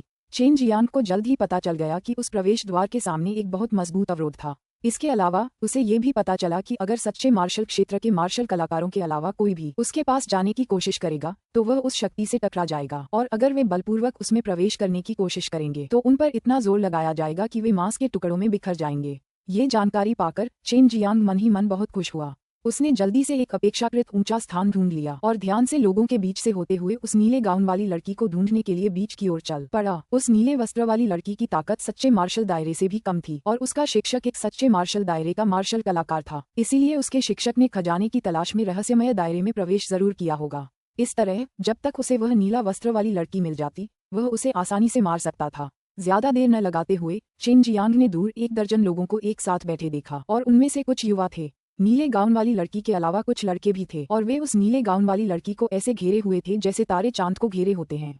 चेन जियांग दूर से देख सकती थी कि नीले गाउन वाली लड़की का चेहरा इसलिए लटका हुआ था क्योंकि उसके राक्षस को चेन जियांग ने मार डाला था और वह चेन जियांग को मारने में असमर्थ थी। इससे उसका दिल खासा परेशान हो गया। नीले गाउन वाली लड़की ने गलती से भीड़ की तरफ देखा, लेकिन अचानक चेन जियांग का भावशून्य सुंदर चेहरा उसकी नजर में आ गया। उसे देखकर वह एक पल के लिए हैरान हुई और मन ही मन उसे सुखद आश्चर्य हुआ। उसने कभी सोचा भी नहीं था कि चेन जियांग में उसे मारने की ताकत होगी, और वह ये भी जानती थी कि चेन जियांग भागने में तो कामयाब रहा लेकिन वह गंभीर रूप से घायल भी था। बड़े भाइयों और छोटे भाइयों, यही वो बदमाश है जिसने मेरे छोटे काले को मार डाला। हालांकि वो थोड़ा ताकतवर जरूर है, पर मेरे टीचर की हथेली से उसे चोट लगी थी, इसलिए वो जरूर गंभीर रूप से घायल हो गया होगा। तुम जाओ और उसे पकड़ो, मैं उसके टुकड़े टुकड़े कर देना चाहती हूँ। नीला गाउन पहने उस लड़की के चेहरे पर बेरहमी का भाव था जब वो बोल रही थी।